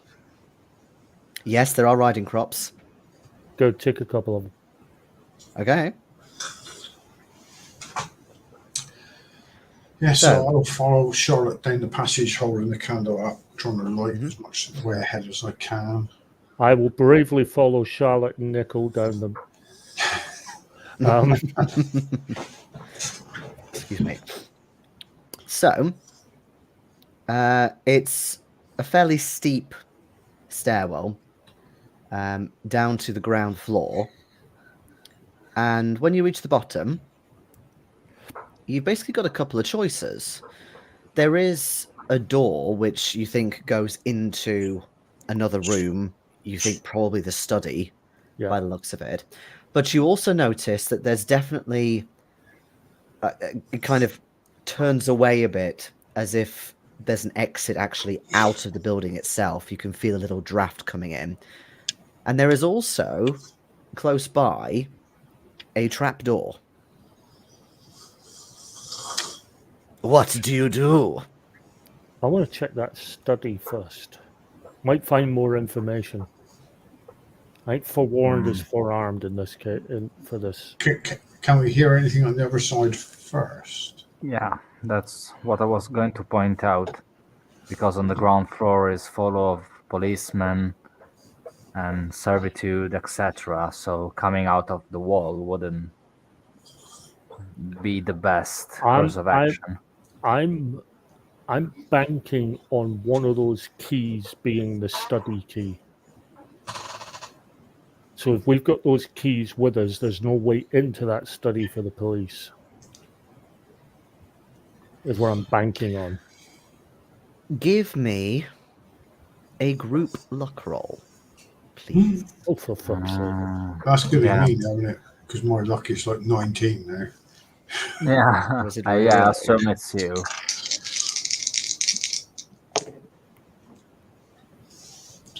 $24. So close. Missed by 5. Okay. I made by 29. Does it help? No. No, because No, it's group because- roll. It's whoever the lowest person is that rolls. Okay. So you Spend it. There's only 2 sessions to go. Spend it. you do listen out for anyone inside this study. You didn't have to take the the good advice.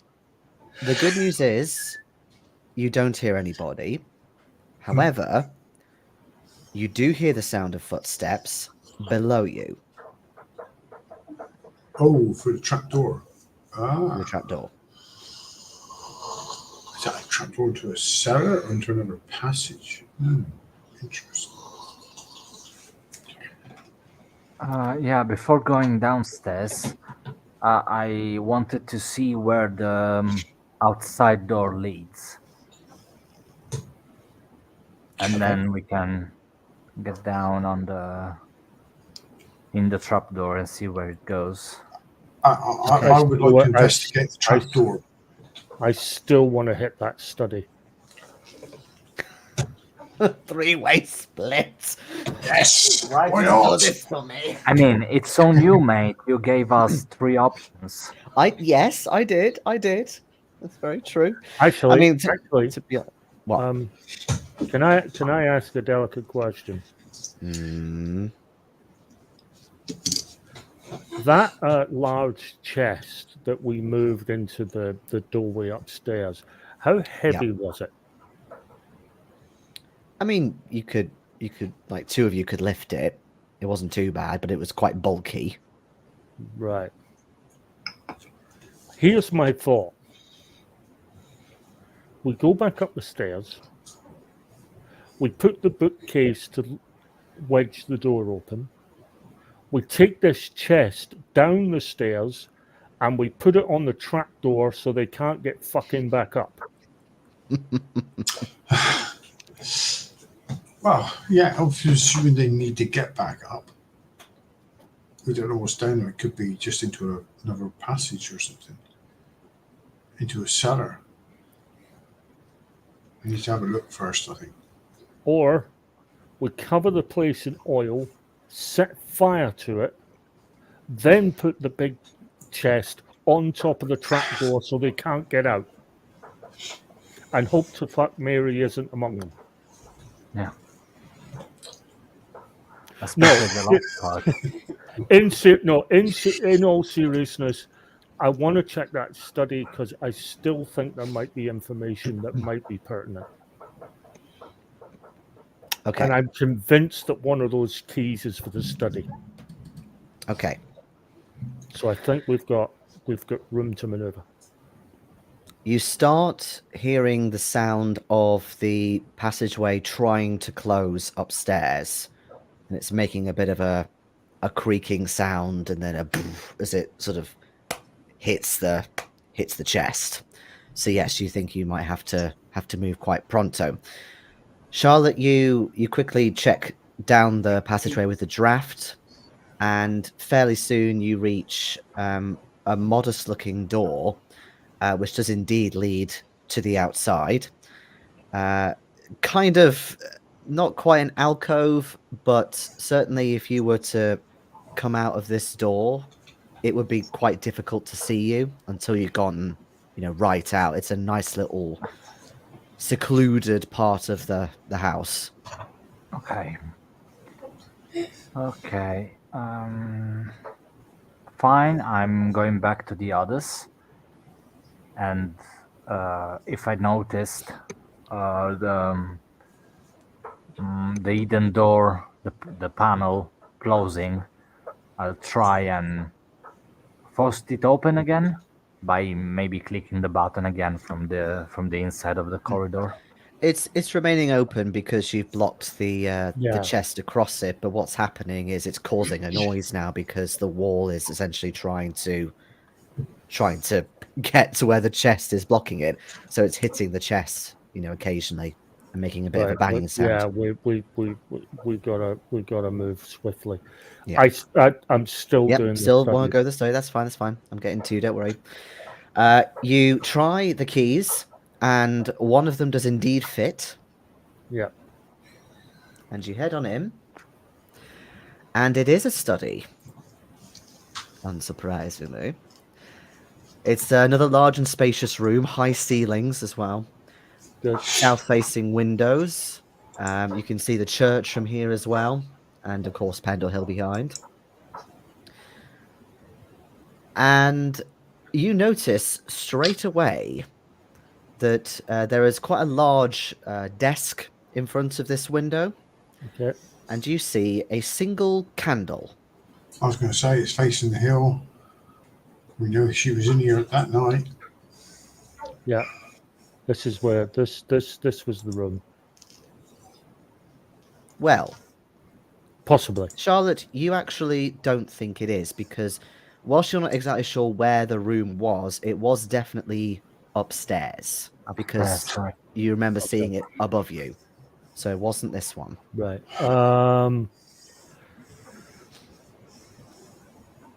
Study. Does it have books? It does. So let me try and break this down for you because there's quite a lot that you can look through in here. So the first thing, there is a single candle. It's magenta coloured. The desk itself is fairly clean, besides some ink pots and pens. But again, there are some drawers in the desk. In terms of books, etc., there is a large bookshelf that you can look through, obviously full of books. And there is also a rather heavy-duty cabinet with a glass door. And again, just glancing at it, there does appear to be a rather large book that is kept in there. Okay. Right. First thing, of the books on the bookshelf, Mm-hmm. is there any book that is a sort of guide or a dictionary of Old English? Ah, that is a very good question. Let me just double check. I'm going to say yes, there is. I can't remember who it's by, but there is definitely an Anglo-Saxon English dictionary that exists. Right. And you do Using find that one. dictionary, Mhm. I'm going to check the definition of those two words. Okay. So, without going into a lot of detail and boring you to death, there is not a simple word for word, structure with this language because of how old it is. However, Yeah. in terms of your kind of putting two together, you think that the word brud is indeed bride, Right.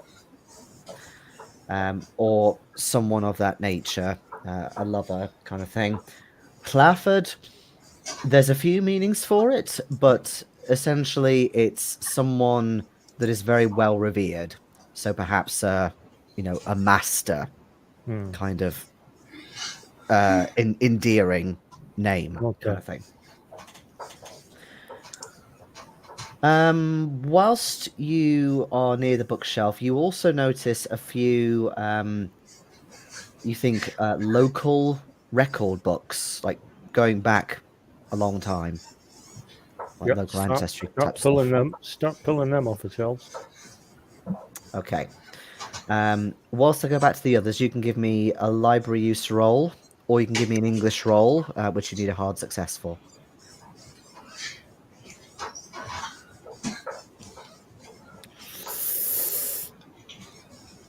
I'm going to go with the library use. Okay. Why are you doing that? What are the others doing? Yeah, I want to look at the desk to see if other candles are like stored somewhere else. Also because I saw an orange flame and you saying this candle is magenta. Mm-hmm. That's right. Yeah. And maybe have a look for places where I would hide a dagger, since we are Ah, also looking for that. yeah, okie dokie. No worries. So, you do find some other candles around, but they're not on the desk. And again, the thing that you can't get out of your mind is that this magenta candle is very central on this desk, and it's right up next to the window. Whereas there's a couple of other candles, don't think they've been lit in a while, that are just sort of at the side. Mhm. Where does this window point? It points south. So in the direction of Pendle Hill, in the direction of Clayhouse Farm. There's a bit of the Okay. church as well that you can see. Okay, and if I try and move it, If you try and move the Um, candle, yes, do does it you pick it uncover up some or? sort of? Yeah, I'm trying to move it from where it is now to see if under it is maybe some sort of compartment, Oh, I or see. Okay. if moving it actually triggers something. I see. No, essentially, no, nothing triggers Okay. it, but you can tell that there is a little bit of wax, so you have to kind of pull a bit that's made it stick to the desk a bit. So you think it has been lit fairly recently, maybe not as recent as last night, but it has been, past few Mhm. days, do you think? Okay. Nikhil, what are you doing? I want to check out that trap door. I want to see if it opens downwards or Oh, that's right. You upwards, you or wanted to live dangerously. Okay. yeah, or if it's actually a trap door. Uh-huh. You give it a And pull. yeah, I want to listen as well, if I can hear anything for what's going on underneath as well. If I can. Oh, okay. You want to listen as well. So you put your head to the door. And yeah, you can definitely hear someone walking around. Interestingly, it sounds quite big down there, like a sizable room or passageway, whatever it is, and you hear them walking on stone or stone slabs. But there's no You can light coming from the edges of the door or anything. The trap door. um okay, I'm gonna say yes, but it's very little. Okay. It's it's actually quite difficult to see because basically, especially now that the study door is open and the light is coming in from the windows, it's difficult to see. But yeah, there is some movement down there. It doesn't seem to come too close to where you are, but then you hear the poof from upstairs again, and the sound of the walking changes, and it starts getting louder, as if it's coming in your direction. Oh, okay. Do I know? And does the door open up or down? It opens upwards. It opens upwards. Okay. So I just whispered to the other two that I think someone's coming to the trap door. Fucking told you I'll, about that chest of drawers, that heavy chest, man. We could have I'll, done it. I'll jump up and stand on it. Stand on the trapdoor. Yeah. Okay. Interesting. Right, this is going to sound like the world's most pedantic question, but please bear with me. Yes. Describe the trapdoor. Okay. Oh god. Okay. It's a it's quite heavy duty, but it's still wooden. It's got like this kind of metal sort of clasps around the edges. You think Yeah. that just kind of makes it a bit stronger. There is a ring, a pulley that you would pull up to access the door. You assume that if you're underneath, then you'd have to just push with your hand. There is also a lock in the door. Yeah. Lock the damn door. Oh, is that one of the keys you've got? Try them. Try that big one. There was the smaller one. There was the bigger one.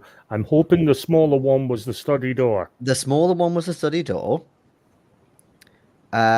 Nikhil, I will allow you to get the key off Granville and get back to the door in time with a successful con roll. Oh, okay. Con is 50. And I've rolled 27. Oh, okay, very good. That's So 12. I'll say that whether you kind of mouth or gesture with your hands, just so you can communicate. Okay, throwing the key, catch it, yeah.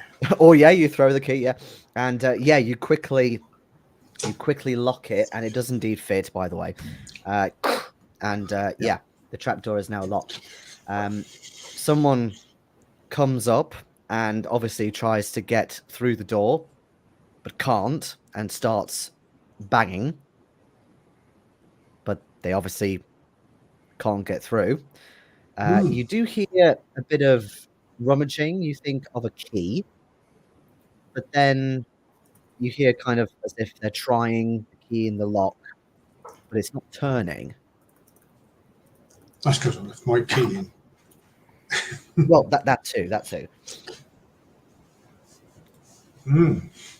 So they expected to be open, so it's not Mary trapped down there because they expected the door to open. Yeah.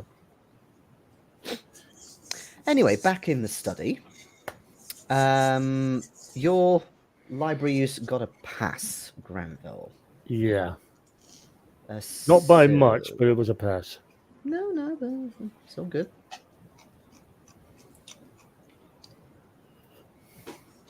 At this point, I will take any success I can get. Yeah. So, I can't remember who it was last week who was speculating about whether Tom was related somehow to Kilner. But essentially, you leafing through these books, there's some really quite old family trees as well in here. Other stuff to do with local heritage. And this does confirm your suspicions. That it's not like Tom himself is named in the book, but there is annotations all over this. Handwritten annotations. And they come to the conclusion that Tom is definitely, distantly, albeit, related to Jacob Kilner. Okay. Amelia knows all this, doesn't she? This is her study. Yeah. Back to Charlotte for a moment. I think you said you wanted to go through the drawers as well, didn't you, of the desk? Yes. Yeah. Okay. Fortunately, they are unlocked. And there are a couple of things in here. There is quite a large rolled up bit of paper, which is another family tree. This one is a bit more detailed, and it's written in multiple people's hand. You think this could be quite an old family tree, but either way, it's now in Amelia's desk drawer. And with this, you can see that there is handwriting, like recent handwriting, that has kind of filled in some gaps, and again confirms that Tom's ancestry goes back to Jacob Kilner. You also find a letter which appears to be from Tom to Amelia. The paper, it's a bit crumpled up, maybe it was just sort of discarded in there.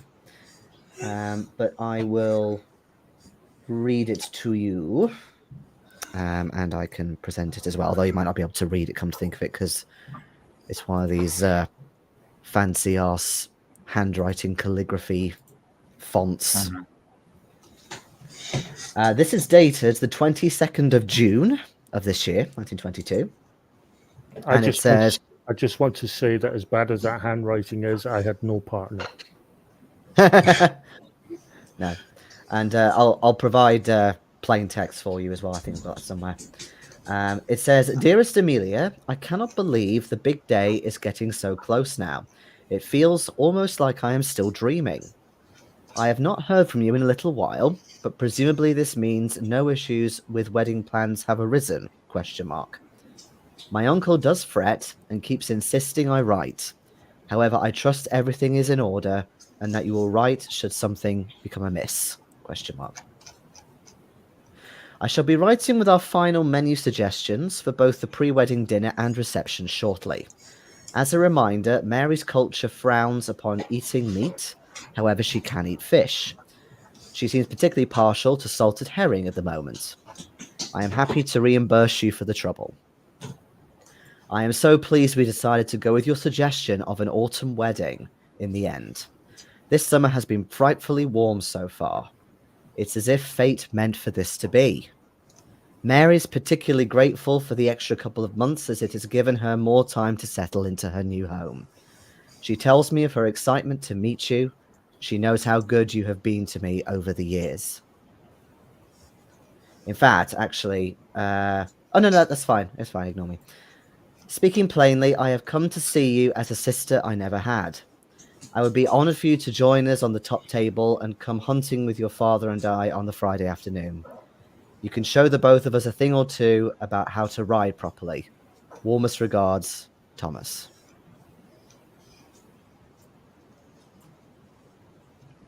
Okay, so we have a confirmation that Tom had no clue of what was going on. Yeah, it's definite I'll try the word in English. Confirmation that, if we needed any further proof that she's up to her eyes in this, we've just got it. Amelia.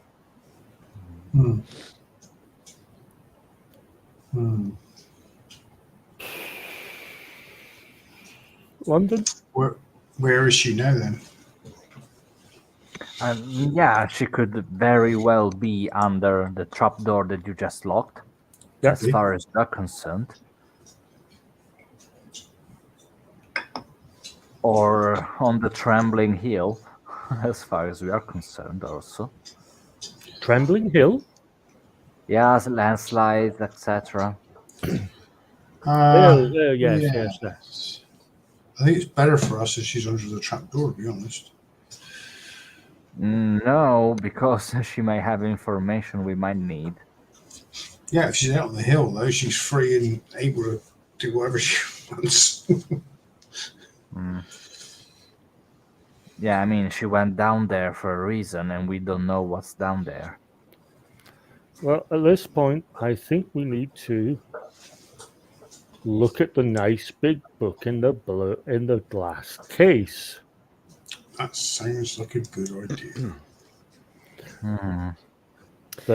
The players have all said it's a good idea. The characters don't know that this is probably the one place where they're all going to go. Blah, blah, blah, blah, blah, blah. It's just a shame that the main character who has the lockpicking skills is not here. However, you can try lockpicking, or you can try and force the door open with a strength roll. You think that the glass would be breakable, but that's going to make some noise, of course. Don't want to do that unless you have to. Is there a letter opener on the desk we can use to jump in the door? Yeah, I'll say there's a letter opener.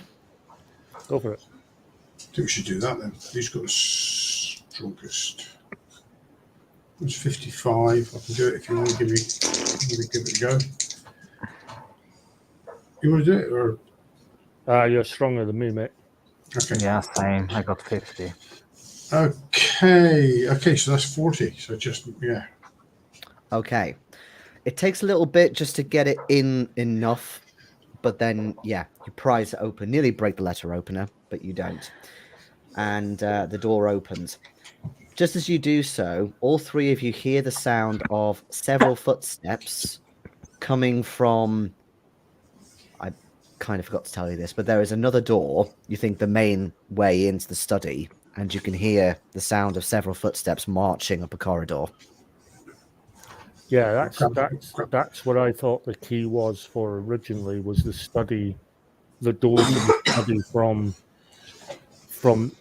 the outside, from the hallway, Mm-hmm. to make sure that I'm going to try and see actually if that same key will lock the door. We could grab the book and disappear into the secret passage.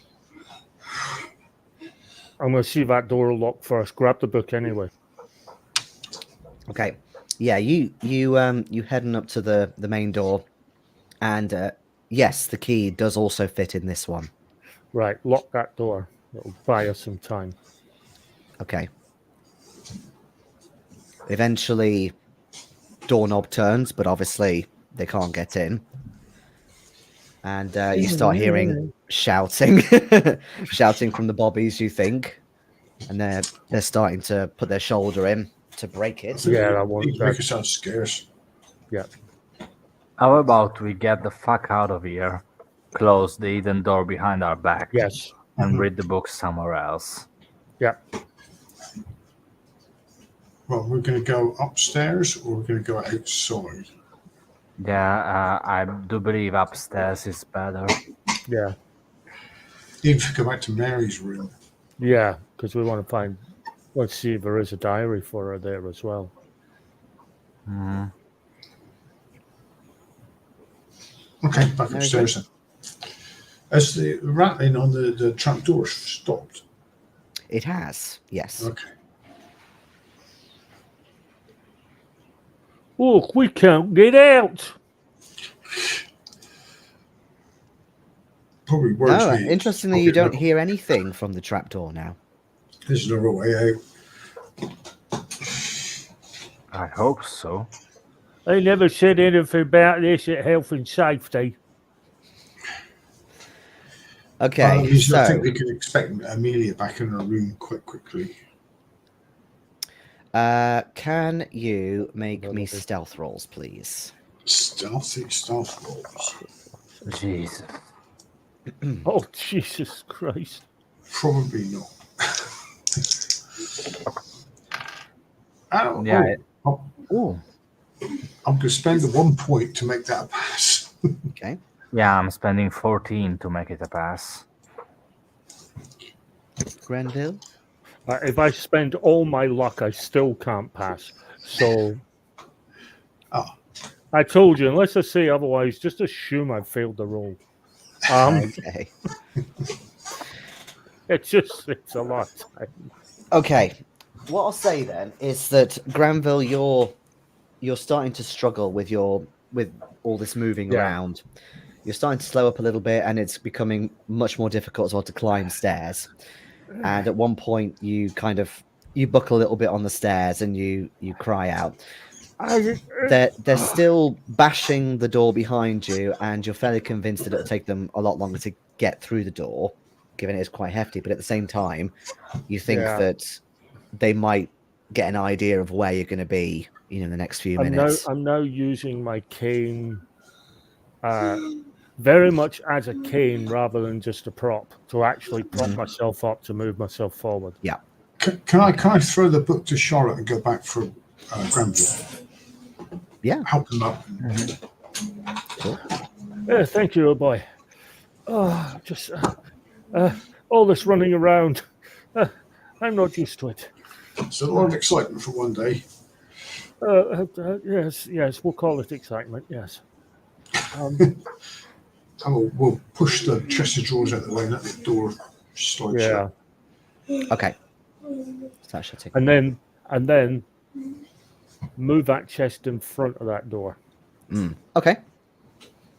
just in Yeah. case they have some way of getting up those stairs and try and open it from the other side. Yeah. Okay. No worries. Although presumably you let the other two do that. Yeah, of course. Yes, I'm sitting on the bed near. Well, I'm tempted to lie on the damn bed, but we'll settle for sitting on We it. can read you a bedtime story. Although I don't think we can afford to hang around. Not in from here that in case fucking book, we're not. In case Amelia comes back. Yes, let us attempt to get to Mary's room. Yes, we never did search through her drawers. So you head on back to Mary's room. You get a little bit of a breather. Luckily, now that you've blocked the passageway. And searching through the drawers, you don't find anything else of use. There is a small diary, but it is in Japanese. Oh, keep it anyway. Pocket it in anyway. Okay. Yeah, I'll try and have a look at the book we just acquired. I'm sure there won't be incriminating evidence when we get caught. Finally, we have a group of players who finds this book. Although, to be fair, it wasn't a completely different place last time. Oh, really? Has no one found it before? No, but it wasn't a completely different place, and I think this one's a bit more accessible. Okay. Okay. So, give me a moment. Okay, so it's a pretty hefty book, and there's two things when you first kind of open it up and glance at it. The first thing is it is written entirely in Old English, except for one piece of paper, which is just like a loose bit of parchment. And that seems to be written in early modern English. So around the time of Jacobean, James I. Okay. But that makes it readable to us. Yeah, I mean, there's some flowery language, but you can understand it, no problem. These and those and gains. Let me show you the loose paper first. The handout. Handout. Yes.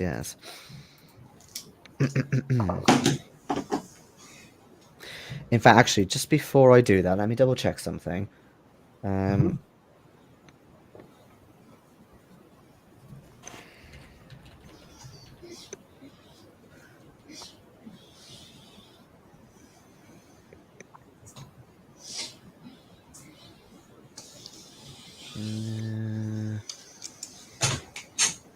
Okay, that's fine.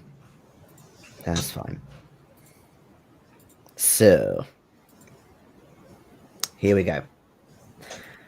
And it becomes very clear to you that this was written by Jacob Kilner in 1641.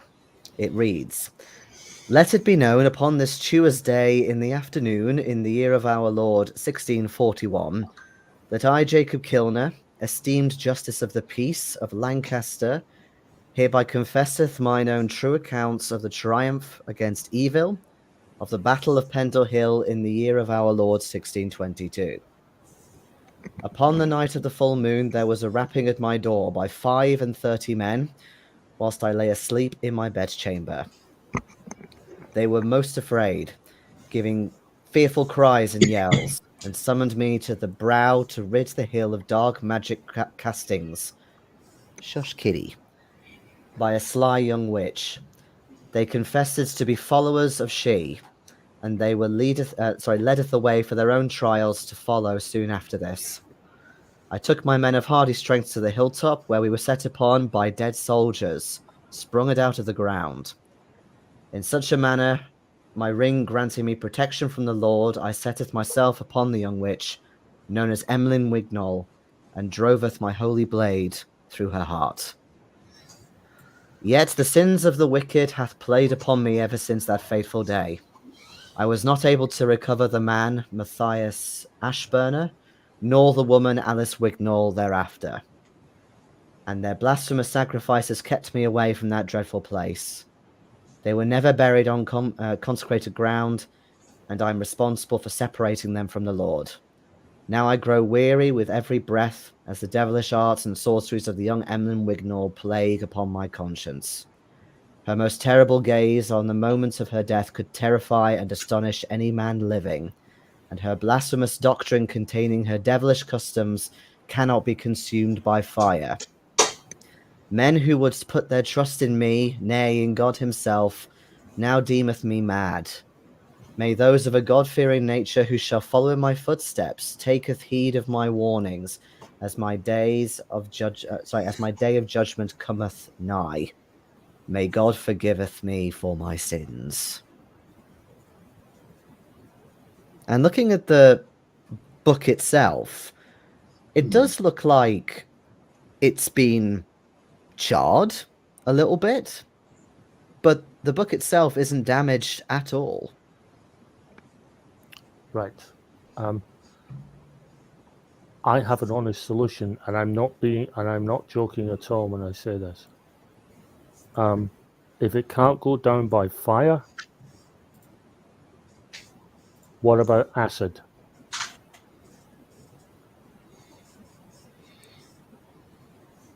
Where we can get acid from? There are Also, no what block about we toilets read here. it first? Hmm? What about we read it first? I didn't say we There's had some- to there's- destroy it right away. I'm just laying out the options to destroy it when we get the chance. There speaks a man with a lot of sanity. Well, yeah, I think we should look at it first, certainly. But Yes. as for destroying it, I don't know how we're going to. I don't know where we could get acid. Oh, crikey, acid should be easy enough, gone.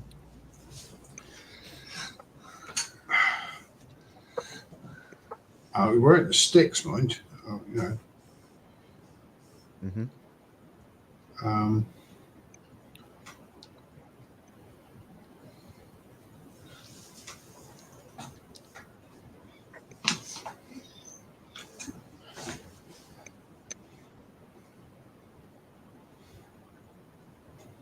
We're up north, aren't we?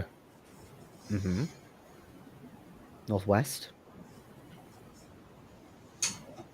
Where's the nearest army barracks from here? Oh God! Now you're asking me. You're going to blow it up. No, no, this isn't the. You know, there's still use for things like sodium hydroxide and things like that. Hydrochloric acid and things like that. Let's see. I'd say probably Preston was the nearest. Even the nearest school. There is a small school, yeah. Well, a chemistry department would have acids on tap for sure the kids. Yeah, it wouldn't have to be a Small local school. school. It has to be a secondary. Yeah, Not a secondary. What they called them back then.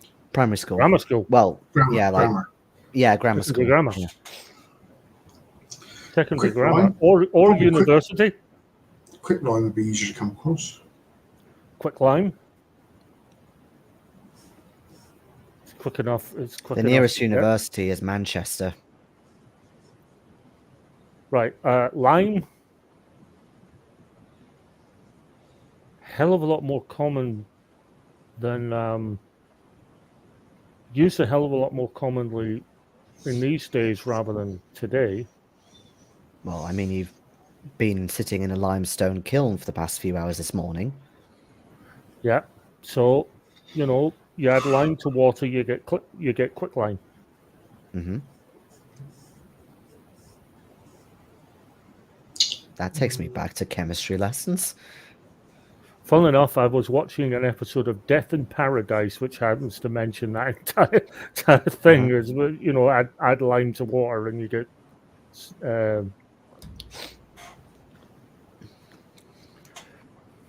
get quicklime. I'm just thinking, if fire can't take it, maybe something acidic, strongly acidic or strongly alkaline can do it. Well, we need to research. We need to see what's in it first. Yeah. Yeah, I mean, that's a problem we can postpone until we get a hold of all this shit that's going down. So first we read, then we deal with stuff, and then maybe we melt or whatever with the book. We melt it with acid.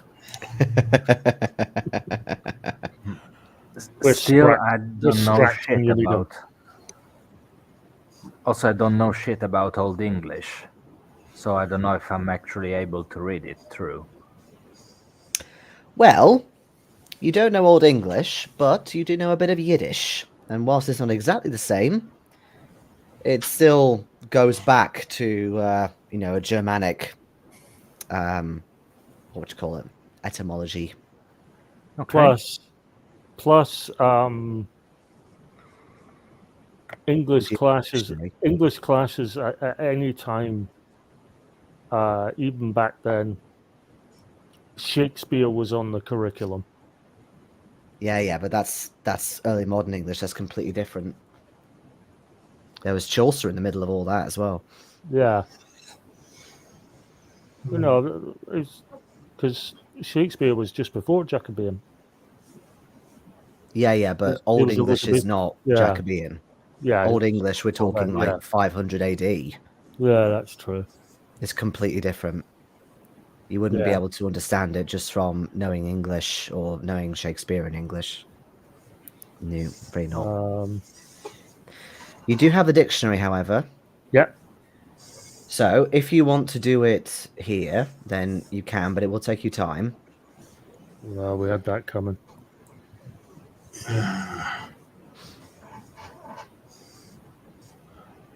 We still don't know where Amelia is, do we? No. No, as far as we're concerned, is under the trapdoor that we locked. Possibly. Yeah. Yeah, possibly, but we didn't bother to check it out. We don't even know if there's not another way out. I think there's another way out from there. Yeah. Personally, that's why the banging stopped. But we've got to look out. If we stay here, we've got to look out for Amelia, Sir Roderick, probably the police. Yeah. So what we're thinking, take the stuff with us and... We could adjourn to the church that's next door. Not too far away. Yeah.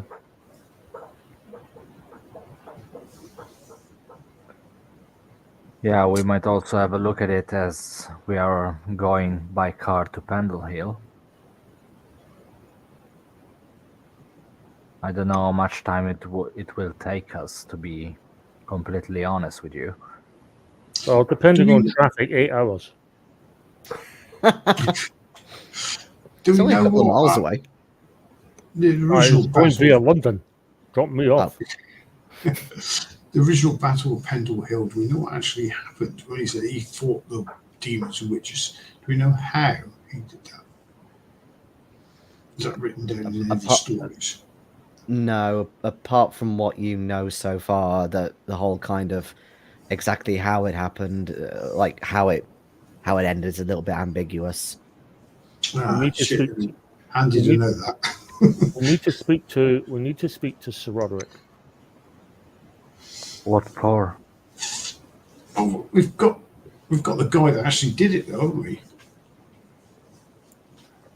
We summoned this fucking ghost in a how do you call it? In a cave. I don't know if it is still there, trying to kill the rodent-speaking woman. We need that actual person, wasn't it? Actually, yeah. Yeah, we need that blade. If he did it once, he can do it again. Yeah, we don't know where the blade is, though. No, we don't. Sir Roderick might, if he had the ring, he might know where the blade is. Okay, maybe you can try and talk with him. Since I think I did my best with him in pissing him off, I'm saying. Speaking of ring, you do hear another set of footsteps come down the corridor towards Mary's room. However, as you kind of get your guard up, Tom's head pokes around the door. He looks extremely distraught, as you can imagine. But also you notice that the ring is missing from his finger. Oh, Tom, no, silly question, but how are you doing? Are you all right? What do you think, Nikhil? It seemed daft, but I just wanted to have another look around her room in case I found anything. Maybe she'd... No, it's not that at all. Come in. We're doing exactly the same thing. But obviously, you're better. Thank you for helping. oh, not a problem. I can't help but notice you had that lovely ornate ring I noticed last night. I don't see it on you. I thought it was like a lucky charm for your wedding day or something. Oh, yes. I mean, that's kind of listed my problems at the moment, but yes, it went missing in the middle of the night last night. Oh, I'm sure I put it back in its box, but... bugger. And I think that's a good time to end today's session. No. Okay, so I miscalculated. Apparently, it's the next session we are eating shit and dying. Is that correct? Yeah, I mean, that's what I predicted it would end next session. Perfect. Right, Georgie, did you just say next session we're going to eat shit and die? Yep. Yes. Right. I just want to say now, someone else is going to have to do the shit eating. I did it last time; it wasn't good. Someone's going to have to do it. You didn't die though. I'm not taking the risk. Just someone else can do it. That's fair. All right. Quite as literal this time. Hopefully. Fucking hope so. Thank you as always, Jason. Yes, really enjoyed that. It's all right, Giorgio. Although, just thinking, since we did all the house searching this week, it might take another 2 sessions, just depending on how quickly we die. Possibly. Yeah. Possibly. Right. But yeah, we're getting to the climax now, as you can probably guess. I'm being optimistic, guys. I'm the definition of optimism. I know it's a work. I know my definition of optimism might be a work in progress, but bear with me. You're optimistic that you might survive, or optimistic that there's still petrol in the car when you go and turn it on. I think we're borderline leaving it running. Actually, as long as we don't get to Pendle Hill and we see a whole bunch of people in a circle singing "Summer as a Coming In," we'll be fine. Yeah, so Christopher Lee is not appearing in this scenario. You do understand that if you had described him as it kind of looks like Christopher Lee, you wouldn't have seen me for dust. Yeah, that's one way to scare the players off. Cool. All right, well, let's end the stream there, and let's carry that optimism to next week. But see you then. Thank you, Nate, and thank you, Mystery Viewer, possibly Fiona. Thank you. See you then. But what's Fiona? Bye. Good night, y'all.